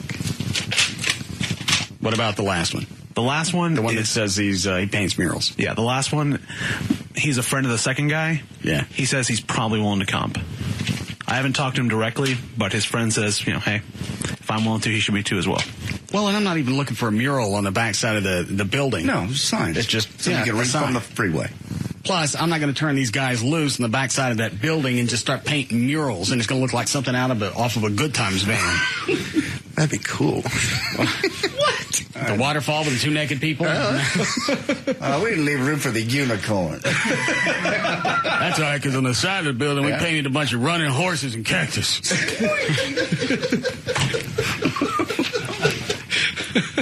The teepees are on the front. All right, so I got HVAC, air conditioning. Somebody will check that, right? Yeah, I think you got that one. Okay. Now it looks like I got somebody to paint the signs. What else do I need? Plumber. Okay. Augie? Plumber. Thank you. Is that it? Pretty much all I can think of right now. What about electrical? Electrician wouldn't hurt. But all the wiring in the building has to be up to code, and that's the landlord's responsibility, right? Correct, but I think it'd be good to go ahead and cover it now and make sure everything is to code. Okay, plumber and electrician. Nothing else? There's nothing really in the building, is there? No, it's empty. Does it have automatic overhead doors or? No. Okay, then no, that's really about it. Okay. And you think I could get most of the stuff done if I get the people? I'm not going to need 2 weeks of due diligence. Because I'm going to sign the lease, and I'm going to go out there and start cleaning up. I think because the sooner it's cleaned up, the sooner I can open, and then I can start paying Daryl. And we had that conversation last night. Well, you're not going to pay me while we're getting the shop open? No. Did he really quit, or was that just a bit? No, he quit. Oh, my God. Before you even know if this is going to work or not. I mean, I guess he had a pretty good idea it was going to happen. But. Well, I'd already told him before. First, don't quit. Don't do anything until everything's signed. I don't see any reason why this isn't going to work out, but don't quit. Because you never know what's going to pop up. I've been through trying to open a restaurant bar for 4 years. Something's always popped up. Things don't do anything. What you say? Well, quit! Ha ha! Quit! Quit on the job! Ha! Got! And you told him that multiple times. In person and via email. And in front of Chuck. I don't know. I like the fact he's excited. He's going to be a great general manager. He knows exactly what he's doing. Perfect. He's just going to be out of a job for a while. If I don't have money coming in on this shop, and I got to buy a bunch of equipment, I'm not going to pay people. That's a waste of cash. Well, you're going to have to pay people sooner or later. When I'm open. But you've got to pay your managers beforehand to get everything up and running. It's that way in any business. When I'm open. You have to start paying managers in advance. So Let me ask you something. You go up to a building, and they're closed for the day. How much money do you think they're making? No, they're not. They're losing. Exactly. But that's cost of doing business. No. Yeah. It's called startup cost. That doesn't sound profitable. It is in the long run. I want it to be quicker. Well, that doesn't work. Plus, I got to buy all the equipment. I understand that. All right. But it's really not going to be that much more. I got to pay the first and last month's rent. I got to make sure I got insurance. I got the other things I got to pay for. And so this really won't be that much to pay Daryl to get everything up and running. It's just a little bit more. He wants his full salary for 2 weeks before we're open. He ain't getting it. That's a bargain. He wants his full salary for not being open? To get everything up and running? You ain't running my place. He's only asking for 2 weeks? Yeah. Then a restaurant, you're talking about 3 months. I understand. I ain't paying him for 2 weeks. That's ridiculous. Okay. Who's going to get everything set up? I'll do it. Oh, yeah. Oh, Lord. Well, a lot of the stuff you order and they come in and they install it. But they have somebody watching over that to maintain it and to make sure. I'll do that. You don't know anything about it. I know where lifts go. We got to have 4 lifts put in. Put one here, stagger them, put them in, bolt it into the floor. Lift something up and down so I know they don't fall over. But see, here's a problem. Next. All right. Okay, but to people who do that kind of stuff, that's an 8 to 5 thing during the weekdays. You don't like being bothered in those hours, so you're going to have someone else do it. I'll send Chloe over there. You got me. You get a plumber yet? Yes, I have a plumber, a flooring guy, and I'm talking to an IT guy on the phone right now. Candlestick maker. Well, I need a flooring guy for. Oh, I do need a flooring guy because Daryl said we need to paint some kind of epoxy in the work area. Why? Well, it's easier to clean up. Oh, okay. Well, that makes sense. Yeah, I need a flooring guy. Does he do that? Yes, he does. Okay. No luck on the electrician, though. I'm working on that. Well, that's all right. I'm pretty handy with electricity. Like you were with the windshield wipers that you worked on the car. I fixed that, and I got the mini disc player out of the studio that one day I needed it gone. You certainly got it out, and you blew the electricity in this entire room. And I also found out there was a flaw in the system, that this entire room is wired through this mini disc player, and that shouldn't happen. There should be redundant backups, and as a result, they fixed that. I know, but that was not the way to find out by blowing the room up. What was I going to do? Leave it for a while. Get a little multi-tester and run around the room and see what was hooked up to what? You clip a couple wires, and when something blows out, you know what's on the same circuit. You sure you've never worked at NASA? I don't need to. I got my hands full. All right. Have we start news yet? No. Okay. Ready to go down? Yeah. Were there any other Imus clips on here you wanted me to listen to? Oh, there was a bunch. I pulled. It's not showing up on the computer. Oh, I pulled it out. I thought you were done with it. Seamless. Why you pull flash drive out? I thought you were done with it. We've been planning this audio system for, they've been talking about it for 6 months, working on it for 4, finally got it done, installed. This was the big push. We're going to take the antiquated audio out of here. We're going to take mini discs out. Anything, the CDs, everything's coming out. Everything's going to be digital. All you have to do is load all the audio onto a flash drive, plug it into the computer, and everything else will run seamlessly. No issues, no failures, no nothing. Audio at your disposal. Where's my audio? It's right here on this flash drive. Instead of putting the computer down here underneath my feet, why didn't they just stick it there by you, Trey, to your right? As small as this computer is, it would fit right there. And then you could just plug the flash drive in yourself. I'll see if that can't be done. Originally supposed to be over there, but because you couldn't get your mouse to work, they moved it. Over where? In the other room, in this room is fine. Just don't stick it between my legs. Okay. See if they can move it over here. No. I've almost got this down. Give me the flash drive. All right. Well, I need a flashlight. I'll be back. Which port? Pick one. Hang on.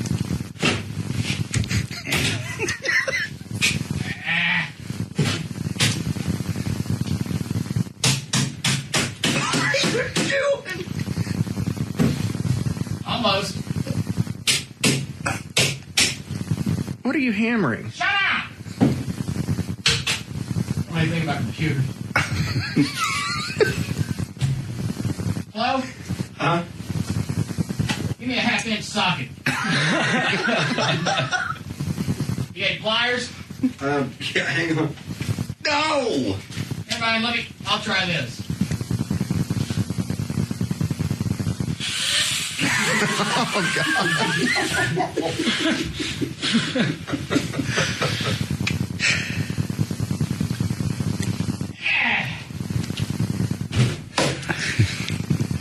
So Slick should play a jingle at the end of it. Yeah.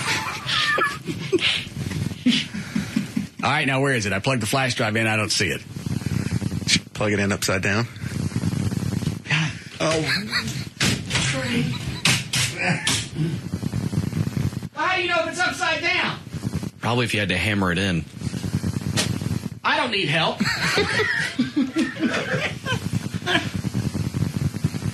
Went in. I don't see it. I got to click on something? Go to my computer, see if it's there. In your office?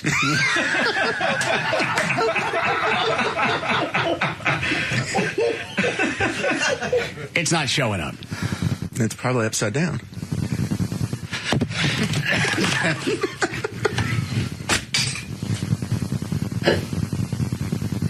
Well, why will it go in both ways? I don't know. It's in the USB port? Yeah, the one in the front. It ain't showing up. Did you turn it around? Yes. Oh, turn it back around. Damn. I thought something that goes in a USB port will only go in one way. I think with the 2.0s, sometimes they'll go in both ways. Oh, well, it worked out to my benefit.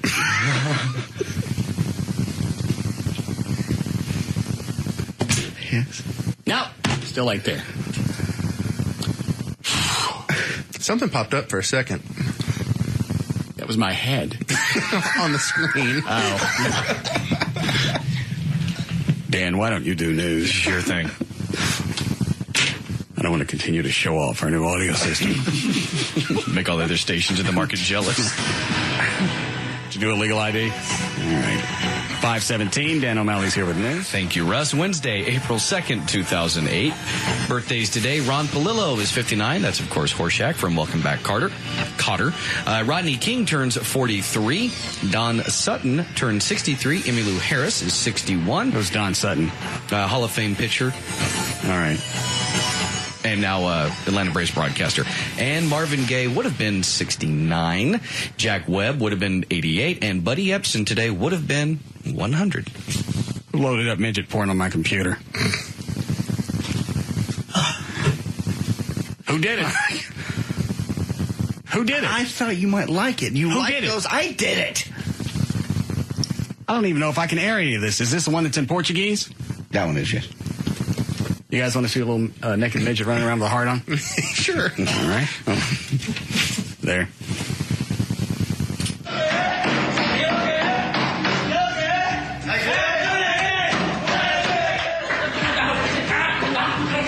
Oh, there's a fight. Yeah. But I don't know how much of the audio I can air. Yeah, they're speaking a different language. Different what? Language.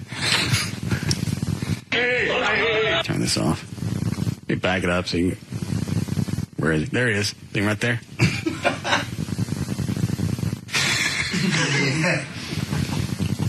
Does it say why the little colored naked midget is carrying a toilet lid? It doesn't. It never really says it. No. He's got a big ass. Yeah. What? He's like normal all the way down to his legs. Yeah. And then he's got the baby legs. He's rubbing his crank in that chick's face.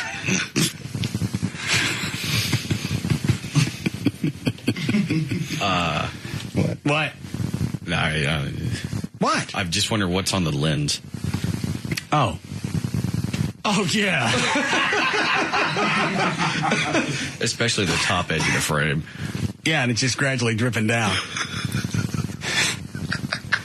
Yeah. And it's getting worse. The cameraman needs hazard pay. You got runt spooge on your lens. All right. Anything else on here? Not now. No. You don't want any more of that? I'll take it off. No, that's all right. I'll use that instead of the audio I can't get. Dan. All right. Federal investigators, speaking of audio, federal investigators are blaming a faulty engine part for last summer's KRLD Fox 4 traffic chopper crash. Cut number 36 is actually the report from KRLD, if you want to hear it. What I liked about this report is the part that failed, they said they never inspect. Yes, I know. They never fail. Huh? Except this time. What cut? 36. Keep reading, Dan. This is LP Phillips on KRLD doing the whole report. Is your name Dan? No, but I was trying to explain the audio to you. What did I just tell him to do? He's out of stuff to talk about. You read the whole story? Yeah, the rest of the story is the audio. All right. This is KRLD. Able to control the chopper. The chopper was making the morning traffic rounds over Grand Prairie July 30th when the engine suddenly quit. Pilot Curtis Crump was able to control the chopper enough to make a hard landing. Now, the National Transportation Safety Board has released a factual report that says a vital engine compressor locked up. The chief of helicopter maintenance for a vital engine compressor. Mm-hmm. Even in layman's terms, that sounds important. Vital. Vital engine compressor. If it's vital, I would put that on the checklist. I don't know how often they do inspect it. It may be one of those things they take apart every, 1,000 hours. Maybe I heard the story wrong, but they said this one's never inspected.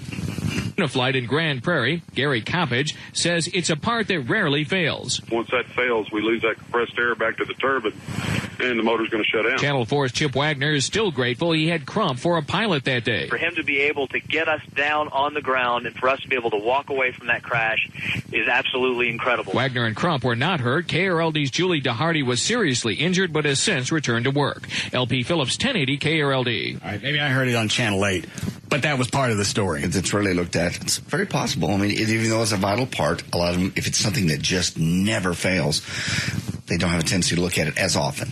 It says rarely, so obviously they check everything eventually. They said they never checked it. That's bad.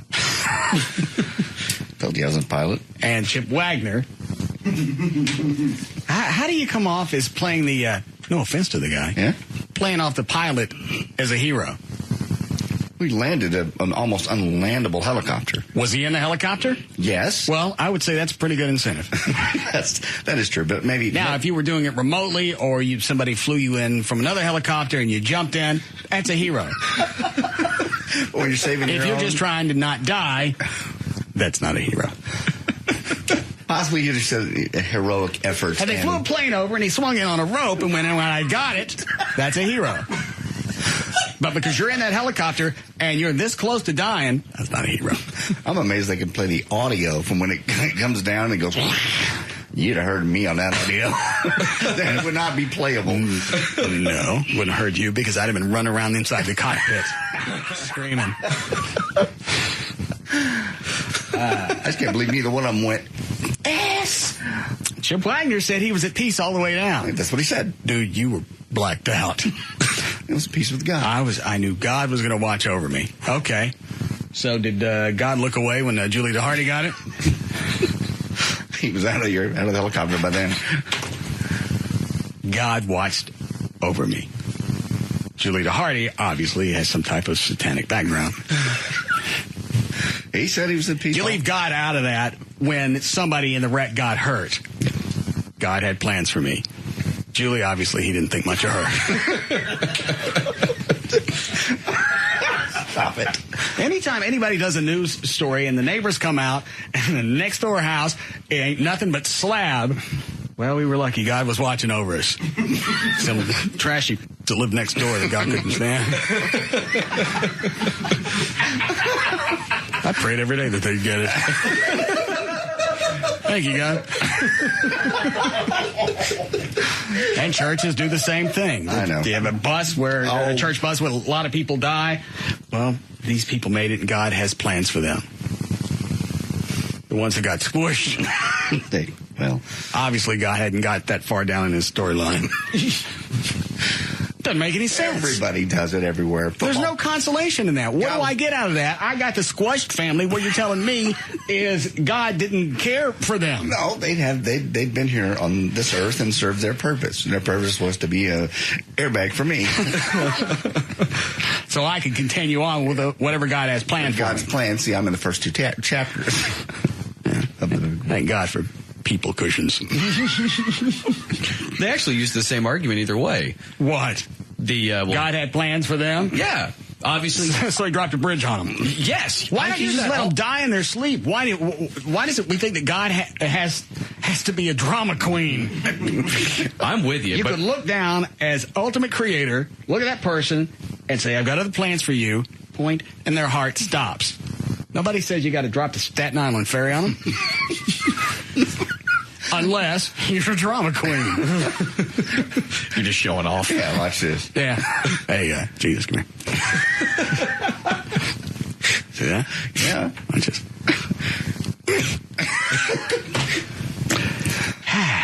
Flattering waffles. Someday you'll be as good as your daddy. Yeah. I call it panini people.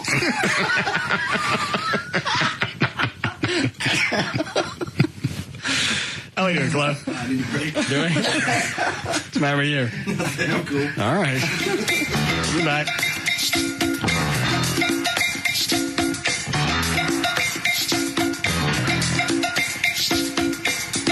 We'll be back to the Russ Martin Show.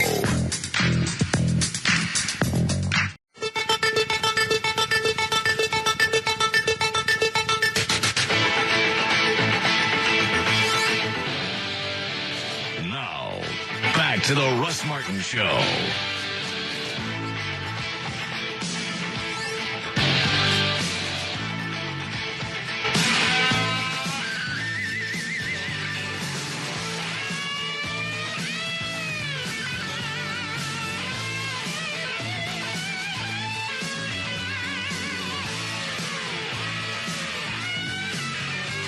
God, we had recorded that. Yeah. Where'd you find that audio? There was one mini disc with all kind of Chapman stuff, from old jingles to his retirement to when he was in studio and he had the choir sing for him. That was beautiful. Never said thank you. I think he did when he was in here. I don't think so. It's when he anointed you the son of Dallas radio. Why is that funny to you, Chloe? No, because he also gave you something else. Oh, yeah, gave me a bag of piss. Handing down the tradition. Well, I can't wait for my retirement so I can pee in a bag and hand it off to my replacement. I understand. But yeah, we had, I think we sent the choir, this was in a studio version, wasn't it? Yes. Not a word out of him. Sent him a copy of it. He never played it. He may not, I don't know. Maybe it's so humble.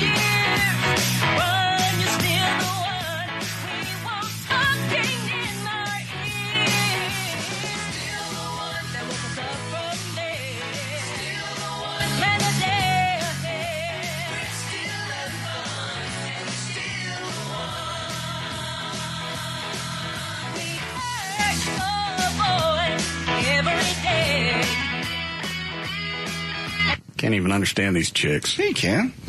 We've heard your voice every day. All right.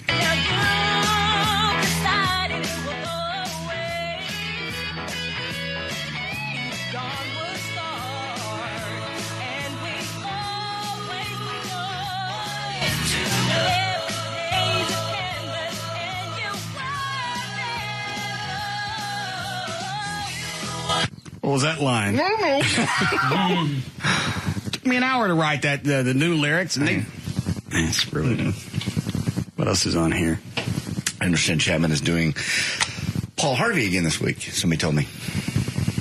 How's he doing? Well, he's doing just fine. Still taking tragedies and putting a nice spin on it? I just love how he opens up. Paul Harvey used to go, "Hi, America, stand by for news." One goes, "Good morning. Could you stand by for a little news?" If you're going to read it. I didn't realize we had all these clips. So now you're starting to find everything. Oh, yeah. You've got everything on your computer. I bet I don't. Where's my ambulance? You didn't. If you, it's on the other flash drive. It's on what? Where is it? It's on the other flash drive. Yeah. Where is that? Probably on JD's desk. Yeah. Where am I? Would you like the ambulance audio? No. Okay. Yes. To the left of my keyboard. Go ahead and finish news, Dan. Chloe, lock the door. United Airlines temporarily grounded 11% of its fleet and canceled 31 flights Wednesday while it tested dozens of Boeing 777s to make sure components of a cargo fire suppression system were operating effectively. The unscheduled inspections are the latest to affect... Flo, other door. Hurry. He's about to open the accommodation.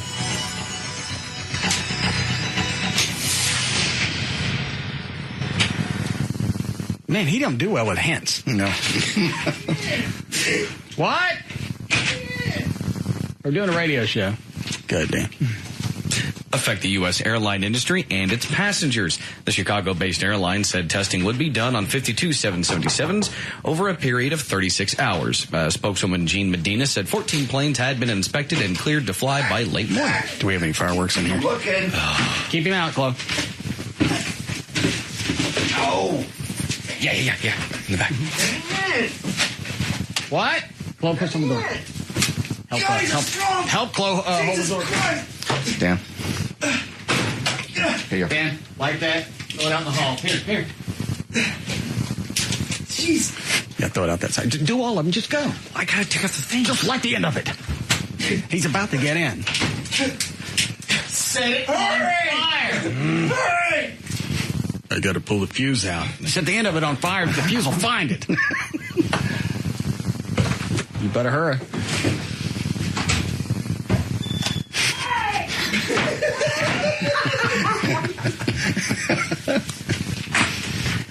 Don't open that door. It stinks out there. Good, Dan. The children... Oh, I'm sorry. I've already read that one. A group of third graders plotted to attack their teacher, bringing a broken steak knife, handcuffs, duct tape, and other items for the job, and assigning children tasks, including covering the windows and even cleaning up afterwards. The plot by as many as 9 boys and girls at Center Elementary School in South Georgia was a serious threat. This according to the police chief, Tony Tanner. Open it!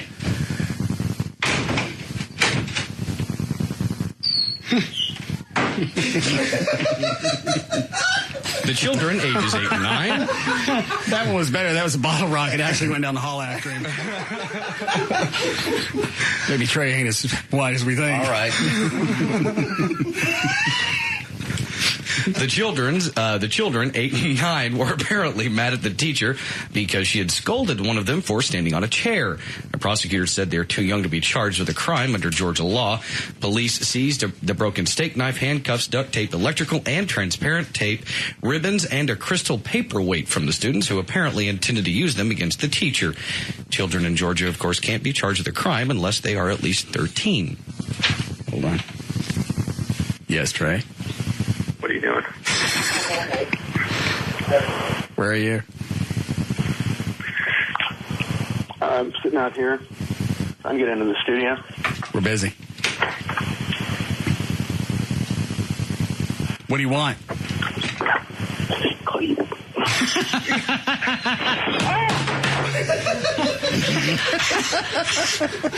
I can see on the camera out in the hall.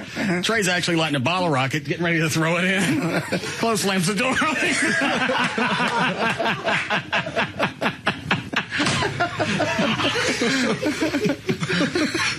Trey looks down at his hand. What am I going to do with it? That coyote look. Yeah. Well, you can hear him. You can even hear him on the phone. Chloe bastard. Outsmarted again.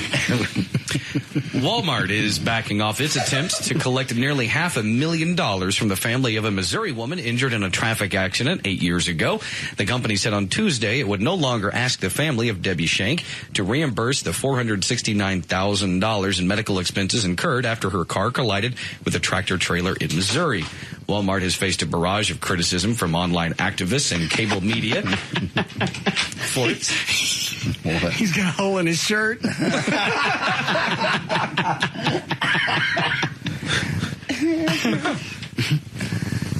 Did one get you? Yeah, thanks a lot. Was it one of the ones that we shot, or was it one of the ones that we were shooting? It was one of the ones you shot. Oh. That was really a nice trick, though.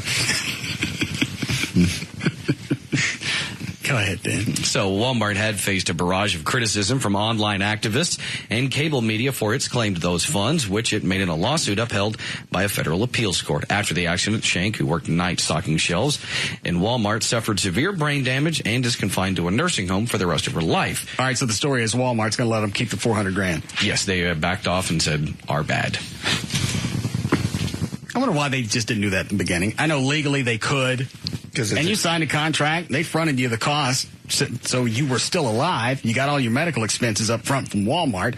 They could have done whatever they wanted. I'll tell you why. But the whole PR thing, all of a sudden the smiley face looks more like a dick. Because they didn't think it was going to get to the PR space, and it started off on somebody's desk in some insurance company or some law office, and they went, "Sorry, that's the rules. Sorry, that's the same deal happened not too long ago with that little girl. What was her problem? Something about her ears. She didn't have any. That was it." And the insurance company wasn't. How come she didn't have no ears? Remember, she didn't have any ears, and she could barely hear. And the story that Janet St. James did. Yeah. And their first reaction, the insurance company was like, "Too bad." Oh no, they would pay for the cochlear implants. They wouldn't pay for the surgery. Right. That was it. All right. You want us to tape them on? And then, and suddenly, when the media came around, they went, that was somebody else. That was somebody else that was in there. He already left. First of all, it wasn't my fault. And I don't understand, regardless of, it is policy, why you would make it policy. We'll pay for the cochlear implants, but we won't pay to put them in. It's absurd. I have no clue. I don't know. There's no answer to that. And they couldn't come up with that answer. That's why they had to change their policy. Sorry, we only cover parts. No labor. All warranty work is like that. It ain't my fault you kid ain't got no ears. You don't even want to know what we do with heart transplants.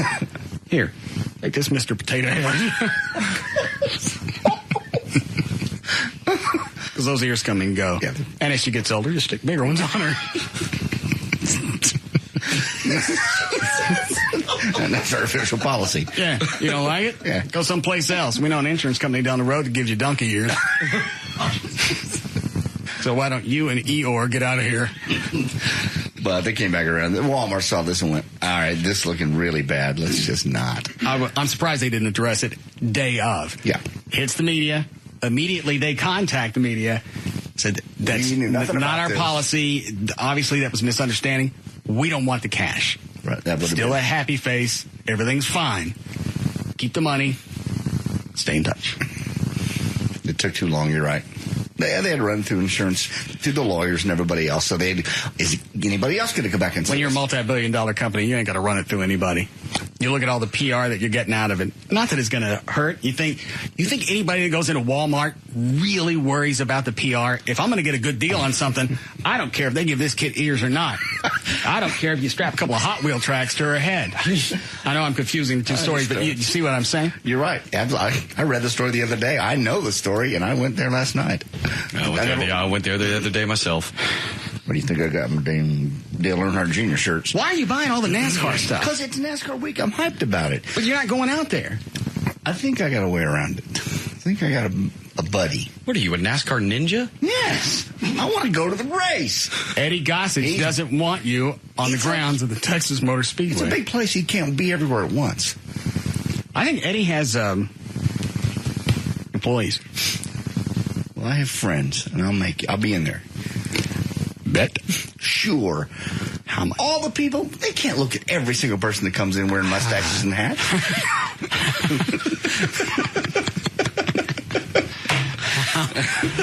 He's got you there. Yeah. Huh? How much, Duke? That I can't make it in Texas Motor Speedway. And without getting kicked out. Okay, what will be the proof? Picture of me? Eddie Gossage will tell me. Oh. Well, he won't know if I made it in and he didn't see me. I'll know if you got kicked out. Oh, if I got kicked out, you'll know. $1,000 I can make it in and get a picture with somebody. But you can't get kicked out. If you get kicked out, that means they caught you. Okay. Then I don't get kicked out. Yeah. You guys stay for at least hour and a half. How long's the race? 4 hours. Okay. I'll even spot you an hour. So you get an hour. If I can stay in there an hour, yes. What will be proof that I stayed an hour and never? Just Eddie was telling you I did not get kicked out. Take I don't know. Can he take pictures of the race and I could tell a timeline? Yeah, you can take pictures of the tower that says laps counted down. All right, there you go. Done it. Grand? Done. Grand. And you've got to be in the picture. Okay, that's fine. Thank you, Dan. Cover all the bases you want to. Anybody else? Oh, I'll lay money on it. Well, how much? 500. Okay. Hello? I'll take 50. Did he get stays or no? No stay. All right. Dan? I'll throw in 50. He gets booted. Okay. Chuck? 50. He gets the boot. I'll do 2,500. Excellent. Cover everybody. Bring you cash Monday. Okay. Because you're so inconspicuous. I will be Sunday. I'm not now. What are you going to drive out there, Slick? Damn it. I can rent a car. All right. Believe me, I can buy a new car with the money you guys are giving me. All right. So he gets a rental car. Yeah. You don't know anyone in the rental car industry. Certainly for no way for me to find out. When I'm driving? Yeah. I may borrow a car from a friend. Okay. The bet's you do whatever you want. Take use any method you want. All you got to do is stay in for an hour. Okay. Yeah. I'll give you pictures of me and the tower. Yeah. Okay. You got to be in every shot that indicates what time it was. Easy. Done. Listeners aren't going to narc you out. You bastards. Think of that angle. I'll give $1,000 to any listener that spots him. Oh, you piece. And goes to security. Any listener that has him kicked out. All right, I'm going to up my bet to 100, please. Okay. Anybody else? Yeah. Chuck's 100. Chloe? Bump me 100. All right. Gavin, you want to in on this? Oh, yeah. How much? Gavin? Definitely 200. Okay. Absolutely. And I will give each security person pictures. Oh, JD? Yes. Well, that's not fair. You're setting it up. What is it, Chloe? Where are you getting your tickets from? From the station? All right. May already have them. May or may not have got them from the station. Okay. Yeah, that would be a shame because we wouldn't know where you're sitting. You won't if I don't get them from the station. All right. There are other ways to get tickets. Ask Eddie Gossage. This is the first time I've actually been excited about a NASCAR event. That you're not even going to. I don't even care if the cars race. Yeah, you just want to watch the race at home and just watch the stand cam. There's a lot of people out there. You'll never find me. Your head sticks out enough. How many people come and go that weekend? This weekend? 300,000-400,000? Yeah, I was about to say close to 500,000. Okay. So there you go. Well, the odds are obviously with you, and this is probably money that I'm just throwing away. It probably is. Bring it Monday. I'll bring cash. Excellent. I'll bring a deposit slip. Hang on. Augie, do you want in on this? $20 says he doesn't get in. Okay. Yeah, I also give your picture to all the ticket scanners. Well, you guys, now you're bringing in new stuff all the time. You're setting things up. I told you could do whatever you wanted to change your appearance, whatever. We're just hedging our bets. Okay. You can still do it. I don't even think we're going to have to do any of that. Eddie's going to have the eye out for you. He's busy. He's a very busy man. All right. Go ahead, Dan. Okay. How we doing, Flo? What's the total I get on Monday? Hang on. Trey, how much did you say? 500. Okay. 5. You're looking at maybe around close to $5,000. Excellent. If it's not $5,000, I'll round it up. Okay, thank you. And you're going to cover that. Absolutely. Good. I'll have a cashier's check for you on Monday, and you can spread it among everyone else. No, you bring me cash. Okay, I can go get cash out of the bank then. Thank you. Okay. Police in Louisiana are crediting sheer luck and stupidity for the arrests of Hold on. Line 2. Yes, Bill. Hey, Russ, man, you cut me in on that bet, and I'll make sure he never leaves his driveway. Who is this? Policeman. You what? I'm a policeman from Fort Worth. I'll make sure he never leaves his driveway.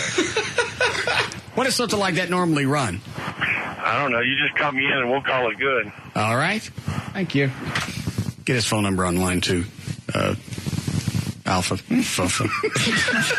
What's his name? Alfie. All right. JD's going to go out in his driveway on Sunday and it's going to be covered in spike strips. And get them in the trees. This is stupid. So police in Louisiana are crediting sheer luck and stupidity for the arrest of 2 people on drug charges after officers made a routine phone call. It all started last week when two cops pulled over a car for just a simple traffic violation. The driver could not produce identification or a valid license, so the officers suspected that the car was stolen. They called the registered owner and left a message. Well, when the owner called back, officers say she apparently thought the message was from her dealer. She was busted for allegedly trying to buy crack cocaine over the phone. Lake Charles Police Sergeant Mark Krause said officers put in a lot of energy to close a case, so we never mind getting one on sheer luck and stupidity. He said that after officers Hope Kingery and George Miller left the message with the owner, they determined that the vehicle was not stolen and allowed the driver to leave. About an hour later, Miller got a call on the cell phone from the apparent owner of the car, who stated that she would like to... I need me some drugs. She'd like $150 in crack. I come pick it up. Well, that makes it easier on us. On your way in, can you get a couple pictures of yourself, front and side? Yeah, make this turnkey for us. All right. And, of course, the cops agreed to the meeting and arrested her. 4 men in Orlando were charged with a hate crime after they pummeled a 62-year-old woman and her 2 mentally challenged companions at a public park after they didn't pay a fee for being white. Investigators said the victims were walking into a KLLI park. Hang on a second. When did the rules change? There's no rules. They just came up, these white people, and said, you have to pay a fee to be in this park if you're white. Mentally challenged white people. 2 of them. 3 of them. Well, 1 wasn't. Till afterwards. You're still hanging out with 2 retards. So you're saying you either blend or stand above? Birds of a feather. Well, police said the victims were told that since they're white, they had to pay a fee to be in the park. When the 3 did not pay, the men beat them. One of the victims was held up with a knife. Deputies stopped the men a few miles from the park, and they were taken into custody. Nobody hurt? Nothing severe, no. All right, then we can still laugh about it. This out from Denver, a Delta high school teacher who allegedly gave his students permission to beat a classmate who was late for class has been charged with child abuse. Brian Havel, who's 22, was teaching English at the school March 14th when the boy arrived after class started. How was he charged for child abuse? The Delta School interim police chief, police chief Roger Christian said of the punished student in his class, the disciplinary process was X amount of sit-ups or push-ups in a certain amount of time. He either wouldn't or couldn't complete them. The boy's classmates volunteered to administer an alternative punishment. The class made a suggestion that if he couldn't finish, we ought to be able to punch him, and the teacher agreed. So 10 to 15 students got to wail on him. I believe I found my replacement when I retire. Chloe, why don't you put that on the wheel as well if anybody's late? Okay. They get what? Pummeled? Beat. Like an ass whoop orgy. No. Like sock and soap? No. Just a show beat down. I don't believe no. That's not good. Don't be late coming into the studio. It happens sometimes. You're busy doing stuff. I'm never late coming back in. Because we don't come back until you're here. I very seldom leave the studio. But when you're out and close as 30 seconds, you go, you walk down the hall.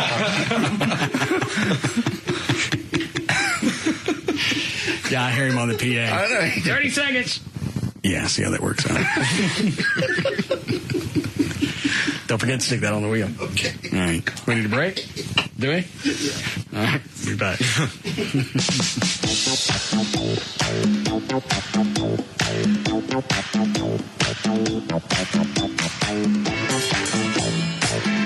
We'll be back to the Russ Martin Show.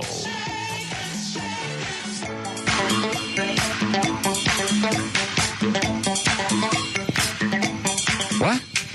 I know what you're going to do. Because we always ask Chloe how long until the break's over. You're going to get them to lie to us, so we're all late. Ask with fortune.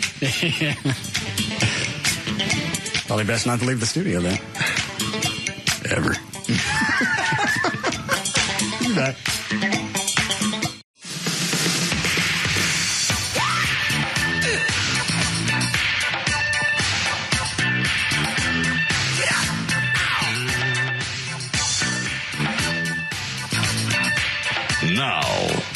to the Russ Martin Show.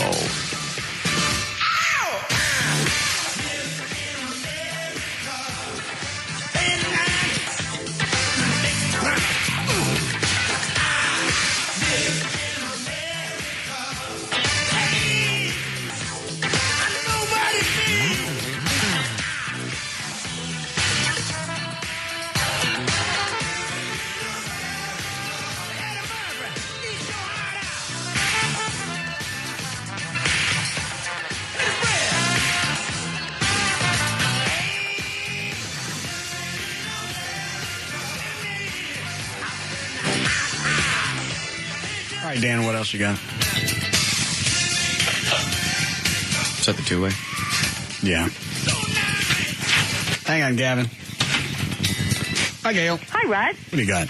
The Hustler Club in Grand Prairie on 360 southbound at Carrier Where's the Green Hustler? Oaks. There's an overturned vehicle. It's on the Hello. service road. Hello.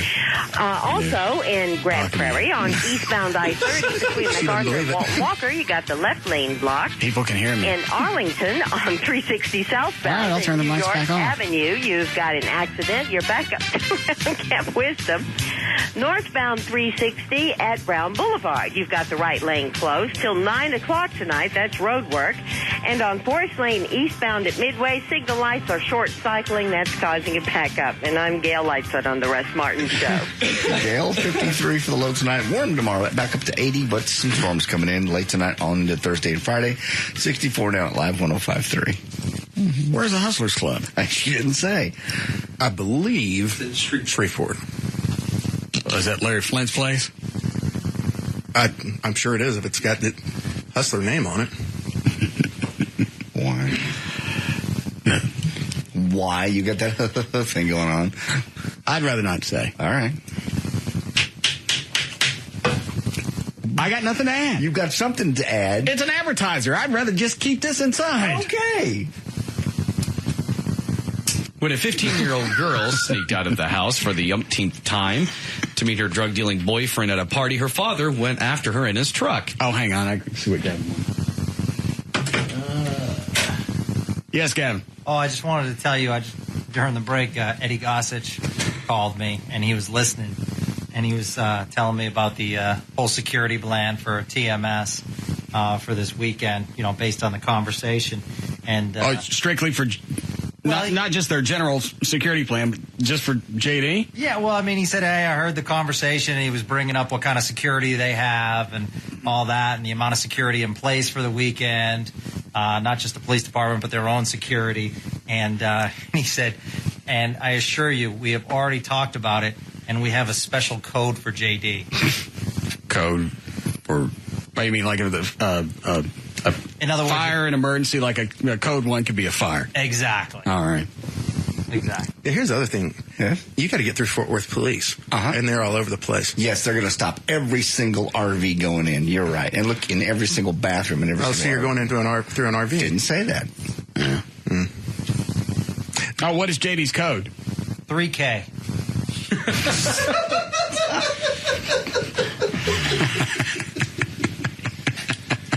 Lovely. And he's pretty confident they'll be able to spot him? Extremely confident. And I can be anywhere. Infield. All you got to do is make it in the gate and stay there for an hour. Okay. Okay. And be able to document it. I will. Document's easy. Staying in ain't going to be. Okay. I might have people working with me on this. Okay. Everybody's not always against me. They're not. Okay. They're really not. Well, I believe them. Go ahead, Dan. All right. So when the 15-year-old girl sneaked out of the house for the umpteenth time to meet her drug-dealing boyfriend at a party, her father went after her in his truck. He spotted her at a payphone near their home outside of Picton, Ontario, and told her to get in. She refused, and he grabbed her by the shirt, shoved her in the truck. They headed home, but the girl took off again and still made it to the party. The parents managed to get their daughter home later, but only after calling the cops for help. The shirt-grabbing incident did not end there. The father, who can't be named to protect his daughter's identity, was charged with assault for dragging dragging his kid back into the car? Yeah. Setting off a 2-year legal battle that tested the limits of how far a parent can go to discipline the teen under Canada's criminal code. The daughter told police that night that her father assaulted her at the payphone. She never gave a formal police statement, and a doctor found no evidence of injury, according to court documents. But the father was arrested the next day, back on November 19th of 2006, and charged with 4 counts of assault and choking. His lawyer argued that under Section 43 of the criminal code, apparently they would rather let this kid go out and do drugs. Isn't that where she was off to? She was going on to a party, and her boyfriend. This one gets really sick. The boyfriend had left notes that they had found saying, "Why don't you kill those ignorant sluts in their sleep?" and things like that. Apparently talking kill about her parents. Yeah, about the parents, and he was just nothing but horrible news. He had been arrested several times on drug charges, and he was doing whatever it took to keep his daughter at the time away from this party and this guy. So I'm going to guess they kept all the notes. You got all the documentation from the boyfriend.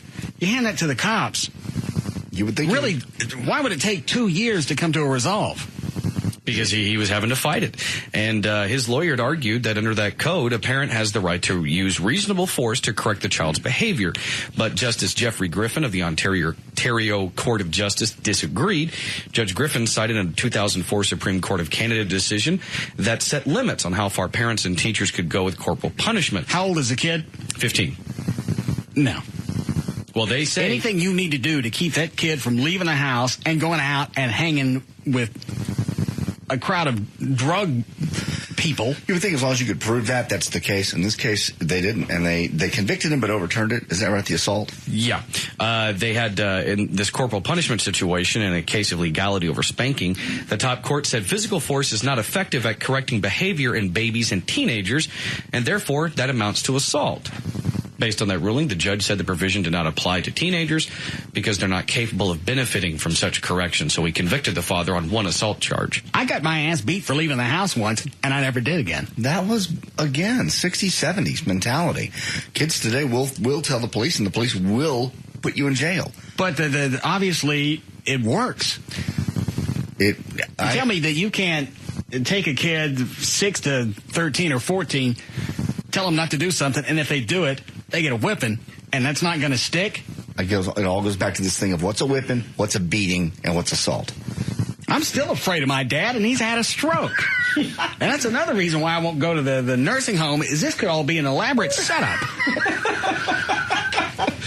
You get there and he swats you one? Jumps up. I wasn't done. Took you a year and a half, but... And bring me a gun. Don't bring back a small one either. Again, we go back to where it is today, what kids know, what their rules are, what their laws are, and what they know they can get away with. Why? I remember. Why even have parents? I mean, why even? This even started. What's the use? You got the dropout rate. There was a story that came out yesterday or the day before. I forget the rest of the country. I think the dropout rate in Dallas, or the graduation rate, is 44%. Right. Mm-hmm. Almost 60% of the kids just bail on it. That's just hard to believe, but that was the number I read also. And, well, obviously the schools are at fault. No. As a parent, from time to time, I'm going to have the kid come home, I'm going to throw something down, I'm going to read that to me. Throw down some math, learn, show me this. I don't want to. I don't have to. Kiss my ass, old man. I don't have to. First of all, I don't believe I would let my kid ever get to that point in a relationship to say, kiss my ass, old man, because then I'd push a dinette on his head. That's you. I'd buy furniture just to drop on my kid. There's no way it would... You'd have to start at an early age. Oh, parents just... It's out of control. It's almost like parents have taken a hands-off approach to their children and expect the schools and the media and anybody else that has access to their children, you take care of this. I got to go back to work. Okay. I had the kid, did my job. Now it's time to continue on with my career. Mm-hmm. And then you have kids like this. Screw you, old man. Really? Let me go take the dishes out of the hutch first. And then you end up in, I mean, you know, it's funny to say, you do that and you end up in jail. I'm not. You would. If you push that hutch on top of your kid and he could prove it and he got hurt, it shifted. You're going to go to jail. Foundation problems. If I let my kid get to that point, that's the point. It's time to let somebody else raise them. That's the point. Because obviously I failed. The first time my kid at a certain age mouths off to me, I failed from when they were born to whenever they decide it's time to die. And you're right. Absolutely. It happens every day. And what happens is that parent mentality is, hey, I'm busy. Where are they all day? Where are they all day? Answer me. They're in school. That's where they need to learn behavior. They need to learn respect. And they need to learn the ABCs and such. And there's no reason for me as a parent to give them do a cursory check from time to time, see if my freaking kid can read. Nope. They're in school. There's a good chance if your kid can't read and he's dropped out of high school, you're probably an idiot too. Most likely. So then they don't really care because now you got company for the rest of the day. Y'all can stay at home and watch Price is Right. And I don't even know this whole tax test and studying for that. Why don't they just take things that you're actually that are applicable to daily life that you're going to need when you graduate? Basically, teach them those things. I don't even know if you need math. Everything else is it's either a calculator or you use the computer. What I've said before is what the one thing they don't teach in school, the one thing that ought to be in almost every grade is economics. Money. The one thing you're going to use till you die, money.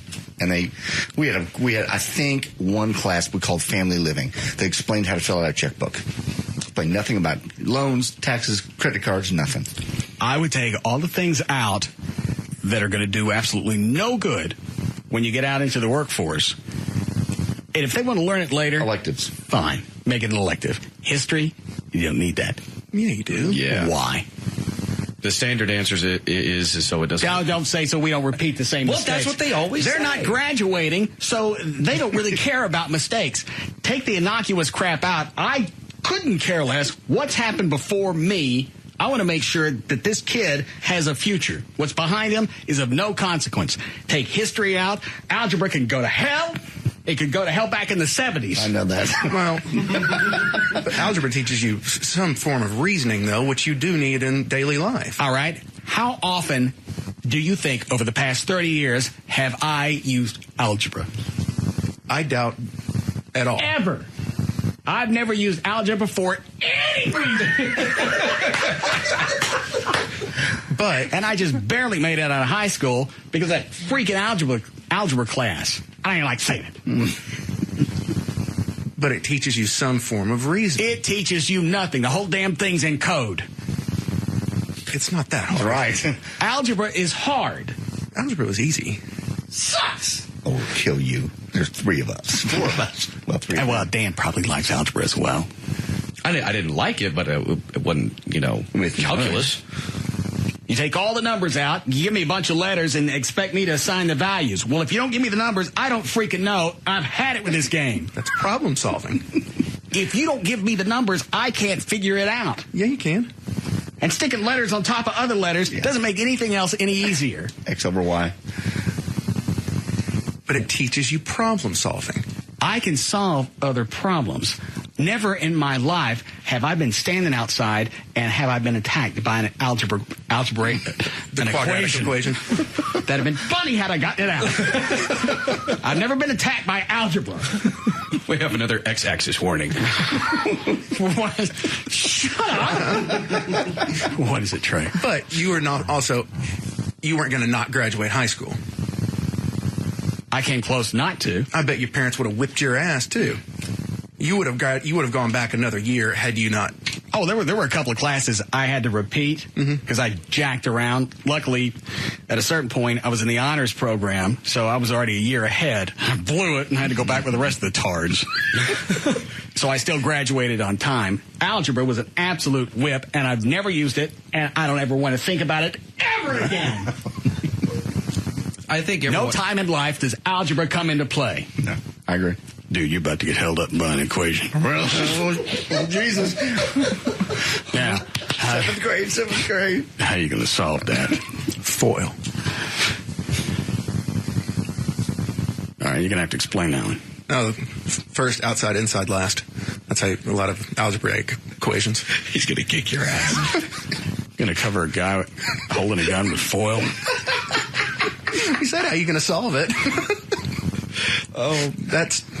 He's giving you an acronym for some mathematical process. I don't know what the acronym for that is. Oh, STFU. There's your acronym.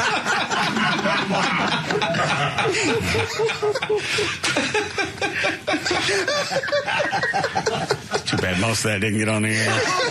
Oh, I think everybody got it. Covering with foil. Well, look at the idiot I am. I walked up to the ATM in the middle of the night with no rentals around. Well, I got it coming. Back to the original issue is there are too many innocuous things in high school that the kids don't want to learn, they're not going to learn, and it's really not going to be of any value later in life. You want to take it in college, you want to take it as an elective, fine.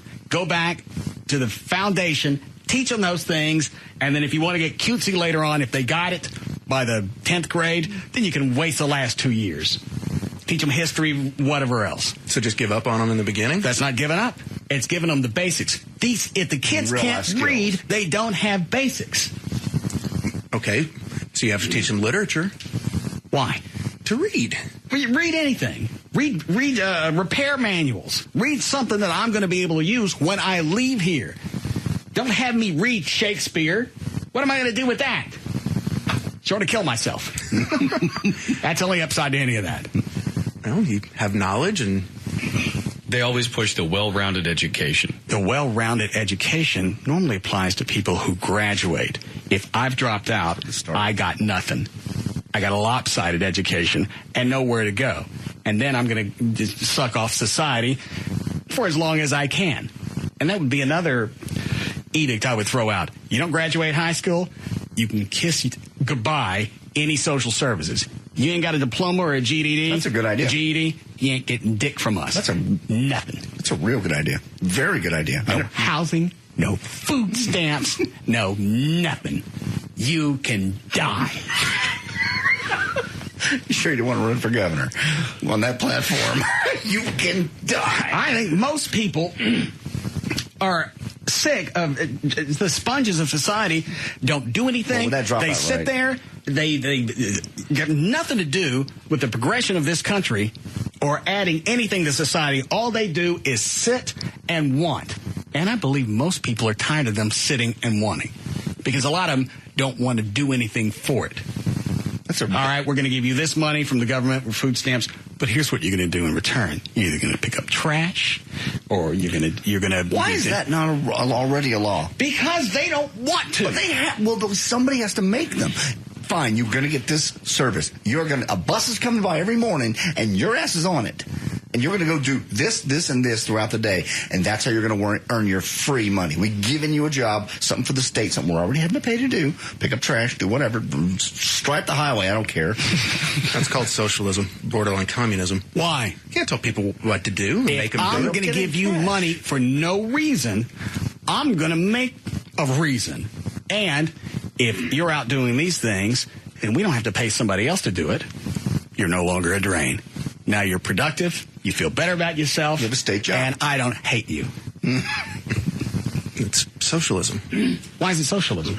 Because you're making people, you're saying we're going to provide you food and housing and whatnot, and then you're going to. Not everybody's going to get it. Just the people who can't get a job because they don't have the skills. Whatever. You don't want to get up and work? Here's the deal. You don't want to work? We can give you no cash. Fair enough. All right. What about the people right now who, let's say they want to work, but they have no skills? Do you put the money in the system? Give them a midday show. Oh, God. Oh, I didn't mean here. You didn't mean here? Yeah, I'm just... Sorry. I'm sorry.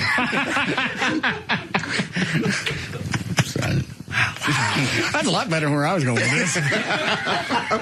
Do we need a break? All right, we'll be back. Hang on. Alfalfa. Are any of those people on hold? Are they pissed off? No, nobody seems pissed off. Oh. They can hold if they want that. To the Russ Martin Show. Yeah!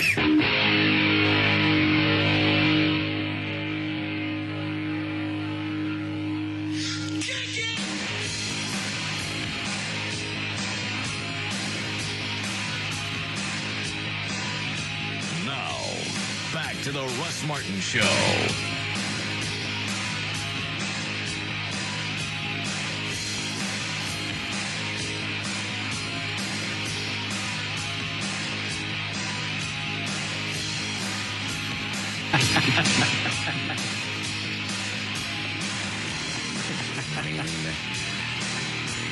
I didn't have anything to do with that one. Well, explain yourself. I didn't say it. Trey asked the question, what if they have no discernible, what did you say? Skills. Mm-hmm. And what was it JD said? Nothing. Why are we going to rehash everything on the show? We move forward. Yeah, he said give him a midday show. Well, that's going to be uncomfortable for you in the building tomorrow. God. Is he normally up here when Pugs are coming in? Oh, yeah. I could have been talking about any midday show anywhere. Oh. Hold on a second. What is it, Armando? Pugs on the hotline for you. Oh, Jesus. I was. Is it from me? For JD, I think. Oh. JD. Hello, Pugs. JD telephone. Huge fat dick.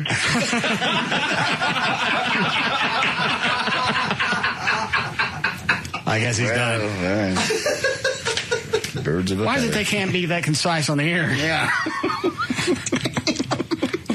Or entertaining.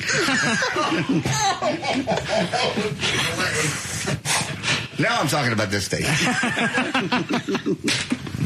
Why do you cover your mouth up after you say something like that? Because I feel bad, because Gavin's my friend, and he put them there.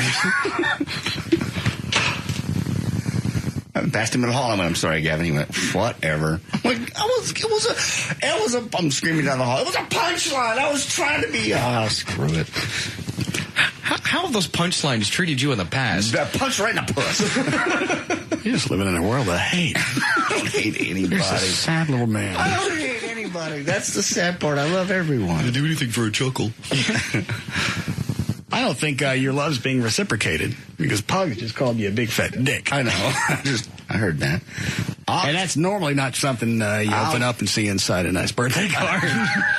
I'll talk to him tomorrow. Yeah. What are you going to tell him?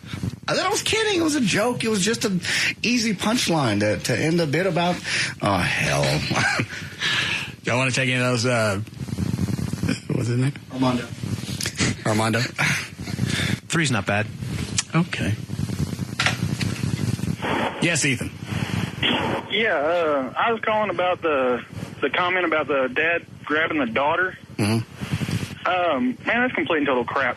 I'm 6'1". I weigh 240 pounds. I'm just got out of the Army. I'm an Army Ranger. I still would not mouth off to my mom ever, and she's like 5'4". These parents nowadays ain't got no guts whatsoever that they can't stand up to their kids because the laws are telling them they can't do it. If more kids would get beatings nowadays, there'd be less people going AWOL in the Army. There'd be, just like these third graders. If their parents would ever whoop their butts, they wouldn't ever be going through all that kind of crap trying to plot ways to kill their teachers and stuff. All right, thanks, Ethan. I missed the third grader story. Oh, yeah. Well, I think you were throwing fireworks at Trey. Oh, okay. Well, sometimes I don't hear as well. The third grader story was a class of third graders brought all these different tools. All right, hang on. Third grade, you were 8 or 9. Okay, go ahead then. Yeah. It was 9 boys and girls at an elementary school brought all these different tools to subdue their teacher and supposedly beat her up at the very least. They were mad at her. She'd disciplined some child for standing on a chair. These kids at 8 or 9 had determined who's going to put the blackout in the windows, who was going to be responsible for cleaning up after they did whatever they were going to do to her. They had assigned duties to all these kids. How did they catch them?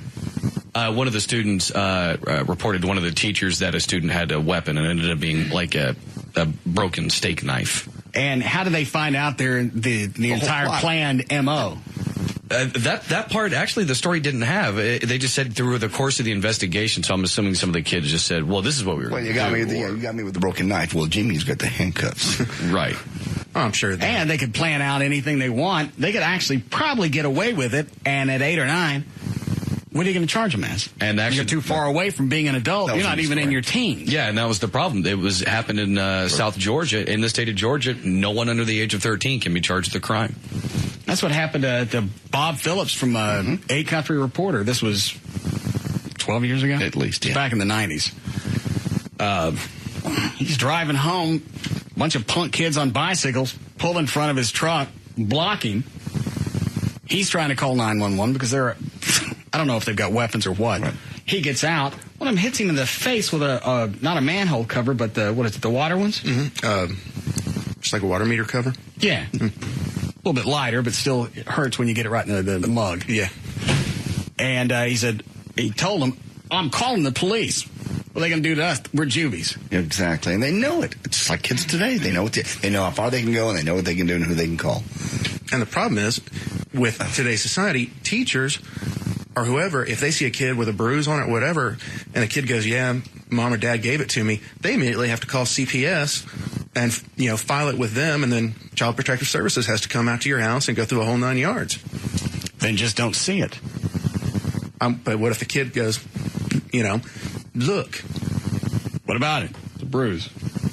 You want a fresh one? There was a court case a couple years ago, I think. I'm sure there are all kinds of court cases where parents are unjustly accused or they are justly accused. Problem is, there seems to be a gray area in there. How long can you wail on your kid before it becomes child abuse? It seems like nobody wants to let the parents get away with swatting a kid on the ass. Again, this starts... Because we talked about this a few weeks ago. Some kid was disciplining his kid in the restaurant, slapped the kid on the ass. I think they called the police. Or they threatened to. They can.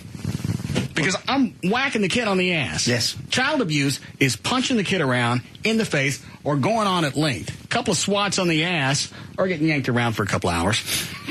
Those things need to be done at a certain point in time in a child's life. Well, as you said, once he gets it, 9, I don't understand the 9 thing, but 13, 14, 15, 16, at that point, you lost control really about 8. If you got a 15-year-old that's telling you screw off, you really started losing control about 7 or 8. Well, they're going to go through that phase, and you're going to get that out of them, but it's how far they take it. Right. Because sometimes a kid's going to bow up. He's going to say something. Parent straightens them out. How far did you get to go, Trey? About 20 feet on my ass. Yeah. But he said something to his daddy. What'd you tell him? I just bowed up. He said to me, I bowed up. I'm like, kind of, I can take you. And he hauled off and popped me in the mug, and I went flying back. And then he stood over me and goes, I didn't hit you near as hard as I could have. Yeah. See? Did it ever cross your mind to call CPS? Oh, hell no. No, because he probably would have wailed on him when they got there. Oh, the minute they left, the ass kicking would have. Yeah. But now there's I'm telling you how kids today think. Now there's a police report. Wail on me again, oh man. Well, hit me one more time and see what happens. Okay, you get hit again. Well, then you don't hit them where it's going to leave any type of marking or permanent damage. That's why you get a bag of empty Coke cans. What? And you beat them with that. No, you don't. Why? For a couple of reasons. First, it's not going to leave any marks. And every time you hit them with a bag of cans, it changes shapes, so they can't really figure what you hit them with. Or you can do what else my dad did in the middle of summer. What is it, Chloe? That's awesome. We used to do that. You do that in prison. What, Trey? Oh, my dad had caught me drinking a beer like I was 13 or something. So this is the middle of summer. So he made me go outside and just start running. And every time, to the point where I'm falling down, and then he's coming behind me, kicking me in the ass saying, get up. Just kept on until couldn't get up anymore. Well, good. So you never drank again. I was going to say. Yeah. I didn't drink in high school. Lesson learned. So what did you do? Did you have a stash from 13 on that you're going through now? Actually, I never drank in high school. Same question, though. No. It was just a kid and some other people had some beer. You understand what I'm asking? Oh, yes, of course. I don't, sorry. What you missed from 13 to 21. Oh, am I making up for lost time? Yeah. Oh, yeah. Thank you. Punchline's buried. Let me see if I want to take any of these. Adolf, what's your preference on one of those? Vel? Let's say 7. All right.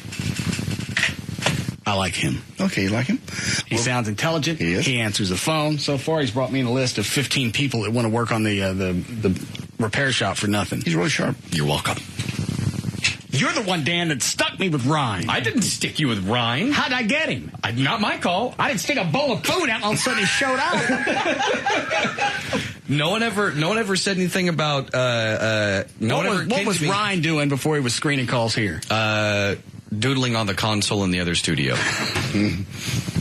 I'm not making that up. Did he work here? Or they bring him in to do that? No, he's a board op here at the station. And that's what I meant by the doodling on the console. How did I end up with him? I don't know. It wasn't my call. No one asked me. It's like, hey, what do you think? Well, luckily we've ended up with Altoona.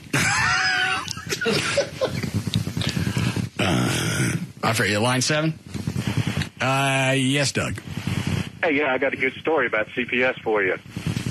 I have a 9-year-old stepson who just went up to school, was having trouble taking a test, and decided when they took him down to the counselor that he would throw out the fact that I had beat him up and his mother up, which was totally false. But CPS had to come out to the house, and CPS validated that this was totally wrong. But the mother is now afraid to discipline the stepson because he lied, because she's afraid that CPS is going to come back out and do something to him. There's history, yeah. Did you hear the story I told of getting a bag with the empty Coke cans? Yeah, I did. All right. Well, stay in touch. If there's no physical damage, and I'm not saying try and cover up the abuse, but there's one thing from a whipping, and there's another thing from beating your kid. And I don't know why we've confused the whippings with a beating. It's a very fine line, and sometimes parents don't stop. You get so upset, you get so angry, you want to just strangle them, and sometimes you do. Now, my dad would do whippings.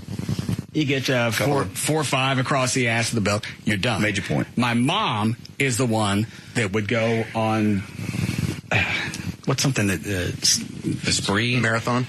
A marathon. And she would beat so long with the belt, it was always on the ass, unless you tried to move around, and that was your own fault, that she would have to sit down and rest so she could finish. That's abusive, you're right. If that really occurred, then that's abusive. She doesn't recall that. I've talked to her. I don't care if she recalls it or not. There were a lot of times Mark would get it first, and Mark was a screamer. Yeah. And that made it even worse. Well, sure. I'm sitting in the other room because I'm thinking, well, she's electrocuting him. Because you don't get that noise just out of hitting somebody with a belt. She's obviously actually shoved his Peter into the wall socket and making him piss. And I'm next. Because I've looked around the house. Ain't nobody on there. It's coming. One time she took me in the bathroom, bent me over the toilet, giving it to me in there, and I said something smart while I'm getting beat. Wow. She goes, I'm going to leave. I want you to pull your pants down, and I'm coming back in with the belt. Well, you're a stupid bitch. I locked the door. Nothing changes much, does it, around here? I'm not going to let her back in and beat my bare ass with a belt. You got to come out at some point, and it's going to be worse. No, I didn't. Never came out. I don't care if that has a punchline or not. I stayed in there till I was sure she was gone. Since she'd left the house. I heard the car start, leave, and that bathroom had a window that looked out into the driveway, and I made sure this wasn't some dago woman trick. That's hilarious. I'll start the car, I'll leave it running, and then when he opens the door... When she came back, she'd forgotten about it? No, my dad was home by then, and he was a better mediator. And things, he said, I'll handle this. Good, so he saved you. Yeah. And you've paid him back by... Not bothering him. Not seeing him when he had his stroke. I went when he had his stroke. He was asleep the one time you went. Huh? Sometimes people are rude. I understand why you don't go. Believe me, I totally did. I'll be off of you for it. All right. Any more of those before we go, Alfa Romeo? 9's not bad. All right. So far, he's even making good choices on the phone. Good. good all the way around. Should we give Ryan a party? Or... No, you're right. Yes, Kirk. Yeah, hey, I worked for Child Protective Services for about 4 years. When they go out to a home and they actually, investigate any allegation, we know the difference between corporal punishment, excessive corporal punishment, and actual abuse. I mean, they're not dumb. You have to actually have a dark sense of humor to work that job because you'll hear some of the craziest stories. 90% of the allegations come from divorces, mothers pitting kids against fathers. And God, it turns into a power play. Exactly. But, well, and the problem with that power play is then the kid figures out, who originally didn't have anything to do with this, now the kid figures out, I don't have to get disciplined by anybody because if they do, now I know who to call. Exactly, and they don't even realize what they're doing to their own family. They're actually, screwing their own family up because then even later on, the kid has no respect for either parent or an adult for that matter. And then let's say they were being abused, then you have the situation where the kid doesn't think anybody's there to protect him too. So then who wins? Nobody. Nobody wins. Then CPS is kind of damned if they do and damned if they don't. Yeah, and that's one of the few times that I'll actually feel empathy for somebody because really you take the parents out of this and the kids who's in the middle of this, the only people that you trusted through your entire life to love you and take care of you are the ones that are slapping you around. All right, if my parents do that to me, what is society going to do to me? Oh, exactly. That was damned insightful. That was deep. We should end there. All righty. Before I say something. Stop. No, I feel one coming. Don't want to take any more of those Asperger's? There was a special on the other night about Asperger's. What was it on? Why didn't you tell us? It's been all over the TV today because today is World Autism Day. Oh. So what was the big story on Asperger's? Just Asperger's is a form of... I know, but it was just why were they focusing on Asperger's? Why not just say autistic? Because to tell a parent that their kid has Asperger's really is just running up the score. But we've evaluated your child, and he has Asperger's and dick fries.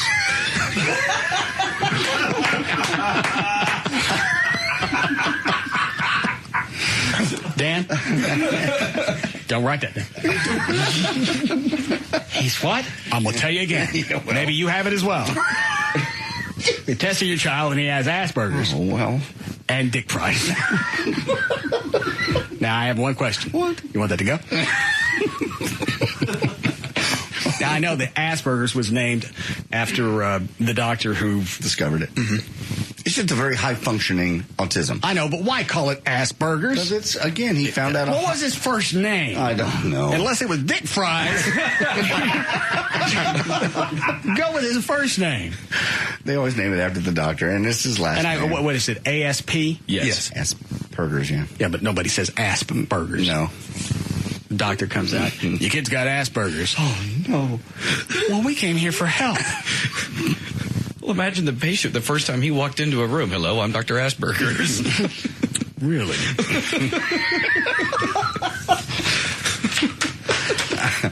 I think I blew it with the dick fries. You ready to go, Chuck? Yeah. Okay. Augie, any more of those? Nah. What's his real name? Alfie. Write it down on something. What is this? Oh, Trey's giving me a list of names. Albacore. Or Alfreda. I was just trying to come up with names that kind of started with AL. I think we were okay with Asperger's. Ready, Chuck? I'm ready. We're so close, landing on an up note. Why don't you slam the midday show again? I'm gonna do it. All right, Chuck, let's go.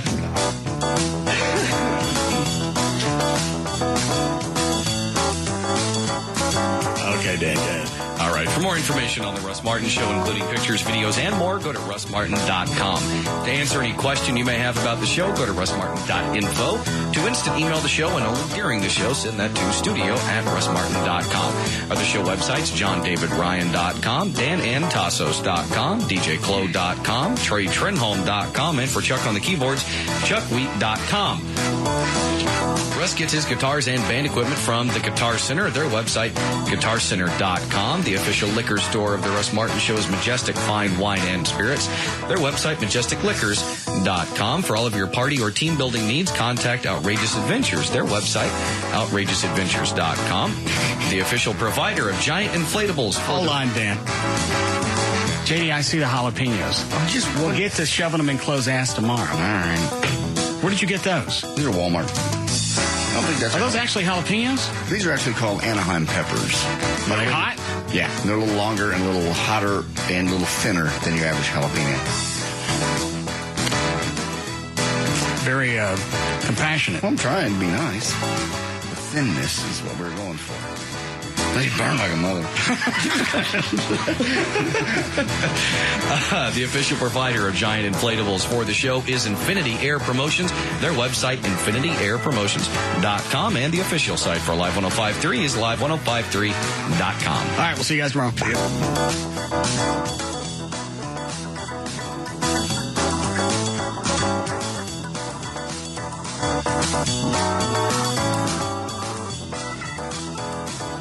You can now listen to The Russ Martin Show anytime you want on the web at russmartin.info.